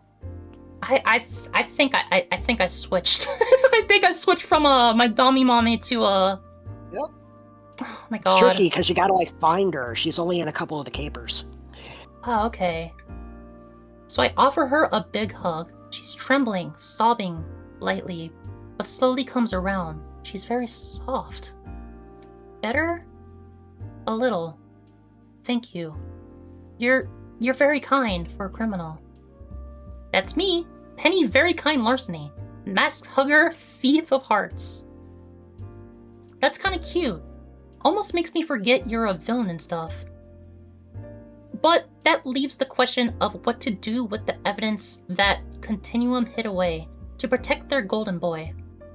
With a long sigh, Farsight gathers it all up in a folder and then holds it out to me. Here. If the rumors about Captain Infinity being corrupt are actually true, people need to know. Someone has to leak this to the public. And I can't do it myself. It completely ruined me if I tried. I'm sorry. But for a mask like me, it raised my rep and provides some plausible deniability? You can tell them you defeated me and stole it, like you stole the statue. Wait, you're letting me skate by on this? I know I shouldn't. I have a heroic duty to stop you. But I have a duty to the truth as well. I'll let history judge Captain Infinity. All my timelines seem to converge on this. And if he's really history's greatest monster instead of history's champion, we shouldn't be raising a statue in his honor. True. Yeah, maybe we shouldn't have statues of people who literally rebelled against the Union and tried to destroy it for about 4 years back then in the 1800s. I think maybe we shouldn't be, having big statues of those people. Maybe we should be taking them down. Maybe we shouldn't be erecting golden statues of literally people who are creating treason within our own government. Yeah, just an idea. Just an idea. These are all, for legal reasons, these are jokes. Mm-hmm. I am a safe apolitical game developer and not a brand risk. I mean... Not a maybe brand we should risk. keep them at jokes. Maybe we should keep them at jokes. It's just jokes. It's just jokes. It's funny. Satire. Yeah, guys. Satire, right? Superhero. Disney. Okay, sure. Disney, we'll keep it like that. So do me this favor and I'll do you a favor in turn by letting you go, okay? Deal. Thank you. I know you're an evildoer, but I think you'll do some good today, and I'm happy you're not all bad. And she walks away, leaving me to complete my caper, left holding the proof that will tear down her idol from his altar. Honestly, I did not expect things to turn out like this. But that's the life of a mask. Nothing goes totally to plan. Give me where's my star? Come on, I deserve a star. Yeah. The ritual is complete. The ray gun should glow crimson red now and be easily located. And you seem distracted. Did something happen while I was busy with the ceremony, Miss Larceny? Yeah, I might have switched sides. I'm sorry, Overmistress. I might have had a heart for someone else. Apologize to Mommy. Oh, sorry, Mommy. I'm sorry, Mommy. Sorry. Let's stay focused. You don't have time for romance, especially not with a cape. You like Farsight, don't you? Maybe someone like that would be good for you. I say go for it. Well, I mean, it's just a demo, but... Yeah, it's just a demo. I do really like the Farsight character now. She's got me swooned over. I mean, she's really cute and sweet and kind and... Courtship? Oh. I don't know if it could work out between us. Maybe ultimately she couldn't accept me. But maybe I'd be willing to try. I was just, chatting with someone. A little heart-to-heart and comfort. I see. Well, let's get back to work. Fetch the ray gun, shrink the statue, and let's drop the curtain on this fine play. Heck yeah. Time to refocus on the job. Where's my star? Come on, Crimer. I did really good there. Tracking down the ray is a snap, thanks to the boss's hard work. Soon that lump of chrome and doodads in the vague shape of a gun is mine. After that, I just need to dodge the security guards, make my way to the out of the building, and get zapping. Alright, that was easy. And finally, a few minutes later, and I'm hiding near the museum parking lot, ready to go. I whip Dr. Diminutive's shrink ray out of my backpack and take aim. Here we go. And immediately on pulling the trigger, an arcing blast of energy snakes out from the gun, connecting with the giant statue. Oh, that was a fun sound effect. Which promptly shrinks down until it's barely larger than an action figure. Holy crap, it worked! And then the ray gun starts shaking and sputtering, residual energy crackling away in my hands. Oh shit, oh shit, oh shit! Wait, the yellow switch! I flick the power limiter and the ray gun's power build-up stops. It resumes being normally weird instead of explosively weird. Phew. That's more than enough caper for one night. That was only a 4-star rating? Come on, I did that flawlessly! Yeah. Going in through the front door and alerting the guards took away a star. Oh my god, really? But she asked for it. I was just doing what I was told, man. Well, she's not a career criminal. She doesn't know the best path. True. All right. Well, I'll know that for next time when I play this through for real, right? Yeah.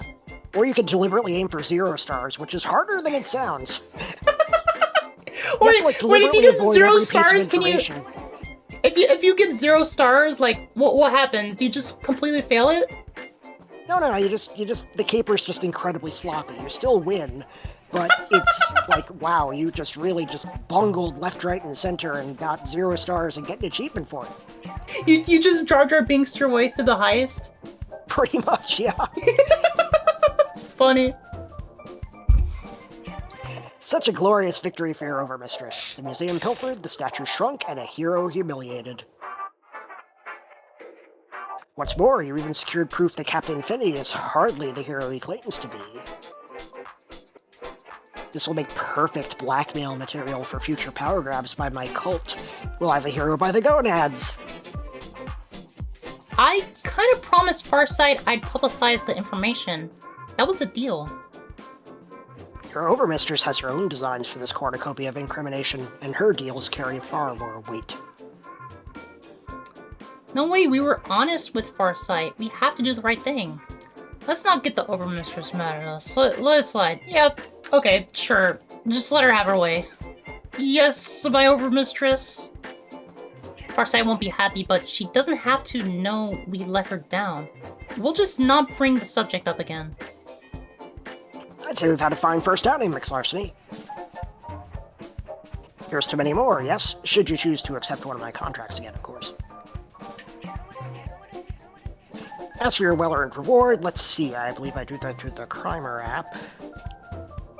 We both take out our phones to confirm the transaction. Total payday minus service fees, minus convenience fee, minus overhead costs, minus finder's fee, service charge, yada yada. What the hell? That's all I earned after all my hard work? Carmen took nearly 85%. Dude, that's real. That's real. Yeah. Have you ever, like, done, like, Uber or... You haven't, right? No, but I know it sucks. You know. Okay. I've helped my ex out with, that kind of stuff before. It's like, yeah, if you do this job, it's like, you waste more gas than you actually get back. It's like, what the fuck's the point of working with this shit, then? Yeah. Hey, I did a pretty damn good job on that caper. Why aren't you giving me more than that? Out of my hands, I'm afraid. Crimer also charges me an arm and a leg just to use its services, and I know the value of arms and legs. Mm-hmm. They're scamming both of us to a ridiculous degree. Yeah. If you keep working with me, I'll see if I can slip you something extra along the way. We don't have to let them know, yes? Alright. I'm not gonna snitch to an app. It's a deal. I feel this is the start of something grand. Heck yeah. You know what? I like her. She's pretty fun for a Doom Priestess. Propping up a Chaos God. What do you think? Sure, she's fun. You two could be good friends. I'm still iffy about the apocalypse part. If you're into her, I say go for it. Life is short, love who you love. If you want casual sex, just ask for it. She's pretty much openly stated she's into that. Well? Now let's just go life is short. Honestly, that may be fun. No, come on. Fine. I mean, I'm streaming. Is this TOS? It's fine. There's no nudity in the game. Alright, cool. Holy shit. You don't just drop a conversational grenade like that. Or do you? Like, she literally oversees orgies. You know what? I'm just gonna go for it. Hey, you wanna Eggplant. Alright, Caper very well executed. Oh, I wanna fuck. You're just gonna straight up say it like that? That would be amicable. She's into it, she's down, guys! Let's go! Cool, cool. Alas, I cannot satisfy my unending carnal lusts at this moment. I need to sign more paperwork for cult activities. Oh, well, I mean, you can lie me under a desk or something. Oh, please. Give me an hour or so, then we'll have some fun. Alright. Okay, ma'am. I'll wait here. I'll just fucking scroll TikTok or something. Until then, be a good pet for your overmistress. Oh, don't call me pet. Oh my god. Before I can leave, a red-hooded cultist with bindings over their eyes and mouth steps up. Oh great, another one of these mumblecore bandaged weirdos. He or she or they blocks the way, refusing to budge. While carrying that weird book the overmistress talked about, the Sanguinomicon, right? Sanguinomicon. Sanguinomicon. Okay, I got it right that time. Oh, for crying out loud. You got a problem, bucko? She said I could hang around and wait here for naughty times. I'm authorizing stuff. The cultist's lips are behind those bandages. Great. More indecipherable nonsense.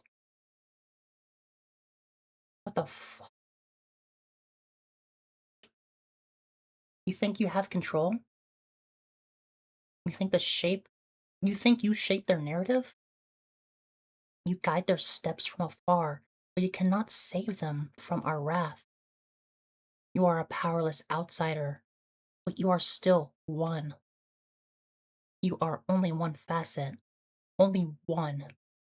And as for us, we are many. Bro. Bro, hang on, let me... Where... Shit, I don't have Steam open. I was gonna check the story page for the psychological horror tag. Leave the overmistress be, or we will devour this plaything you seem to value. You are warned, do not return. Fucking cock-blocked by old gods? Are you kidding me? What jerks. Jesus Christ. What a weirdo, just walks up to me and doesn't say a word, then leaves? The eyes, the eyes, the eyes, the eyes! So yeah, think about that. What? The main passive one didn't threaten Penny, they threatened you. Yeah, I got you, that. The player. I got that. Oh, that was Sure, scary, man. That kind of got to me. Like, I got chills. Like, I love it when in games like set up like that, in horror and everything, when like there's all this like fun music, fun stuff going on, and it suddenly cuts. Like, it's incredibly effective. Incredibly effective. It's just a game. You don't have to worry about anything, right? Sure. I don't know. Doki Doki Literature Club kind of fucked me up, honestly. Maybe this game will fuck me up. Will this game fuck me up? Maybe a little. Great. I'm into it, though. I'm into it. I love horror. I grew up in horror. Ugh. I love it. I love it. Honestly, like, the more I'm playing this game, the more I'm loving it, dude. You sound, very, very strange right now. Eyes? What eyes? The cult weirdo was blindfolded. You okay there? Look, it's been a long day. Let's just fade to black here and you get some rest while I do my thing. I got a good feeling about my future. This overmistress gig is cushy, and scamming these zealot twits is fun. I'm looking forward to seeing what caper comes next. In the full game, right? Yeah. Called it! Wait, caper complete! Okay, that was just like... Great. Okay, well, I'll take it. I'll take it. 4 out of 5? Pretty good. Momental prepar... Hang on. We got lyrics. Oh yeah. Who's the singer again? Kate does karate, correct? Alice knows karate. Alice knows karate. That's right. Sorry, not Kate. Longtime friend of mine. She also did the lyrics for a couple other things that I've worked on. Oh, nice, nice. I just checked out one of her songs on her YouTube channel not too long ago, just to like get like a feel of like her voice and everything. I thought it was like really lovely. Like she has like this animated video. Yeah, Alice Knows Karate. Oh, yeah. She has this animated video with like mermaids and stuff. There's like the Little Mermaid. Yeah, where she's got legs. She's got legs. Yeah, that song slaps. That song slaps. Honestly, this song was actually written like 2 years before I started working on this game, and I asked her. I said, "Hey, listen, this song that you made that I absolutely love. This would be perfect for my game. Can I please use it?" Oh, that's amazing that she like okayed that and everything. That's really cool. Yeah. Like I'm surprised that she's not like more popular. Like I looked at like her sub count and everything, and I'm like, Jesus Christ, like she's only got like less than 200. Like guys, go subscribe to her video. Yeah, man. It's hard out here for an indie creator, man. Music, games, whatever. It's hard. Yeah. If I wish like I worked on like big projects and everything. Like I don't know if I don't know if you know this, but like I went to school for like directing for film. So like that's what I'm proficient at. I haven't really directed anything big. Maybe I did like 3 documentaries. But I want to do like big projects and everything. And like there's so many creative and talented people out there that need a push into like this industries and everything. I gotta get up for like 5 minutes here, so I'll leave you to wrap the keeper. Okay. Yeah. Right back. Okay, I'll see you in a bit. Well, I'll hear you in a bit, rather. Monumental Proportions, caper complete, with a 4-star great rating. Thanks for playing this demo for Penny Larceny Gig Economy Supervillain. Hope you enjoy the full game. Oh my god. Look at all these things that you can do in this. You can customize Penny and guide her criminal career, romance, or befriend both villains and heroes. There are 16 different capers with unique loot. Discover 7 different endings. Pet a cat and or destroy capitalism. I hope it's both. And check more out at fictionalfactorygames.com. Guys, thank you so much for stopping by. Oh man, I wish I kept that going. Oh my god, guys. Like, thank you guys like so much for like stopping by. Thank you, Stefan, again. I know that he's gone for a second. Well, he'll be back. Maybe he can hear me. Thank you guys so much for stopping by. Thank you, Stefan, again for the $100 donation. That is like, incredibly generous of you. Wait Too Late TV for the $25 donation. And I'm sorry. Mika Rems. It's been a long day. I've been reading so much lately. For the $40 donation. And thank you all for the follows too. Mega Rems, Hikari Kanzaki, and is that? I completely forgot. I completely missed that. Sally Kaderi? Kaderi Kanzaki? Cause like that's one of my favorite characters. Yeah, thank you, Justana too for the follow as well. And Wait Too Late TV also followed earlier. Forever Backwards followed, and Two Flower, Stefan followed earlier. Guys, this has been an incredible game. Like, please go check out this game for yourselves. It's on Steam. It's on itch.io.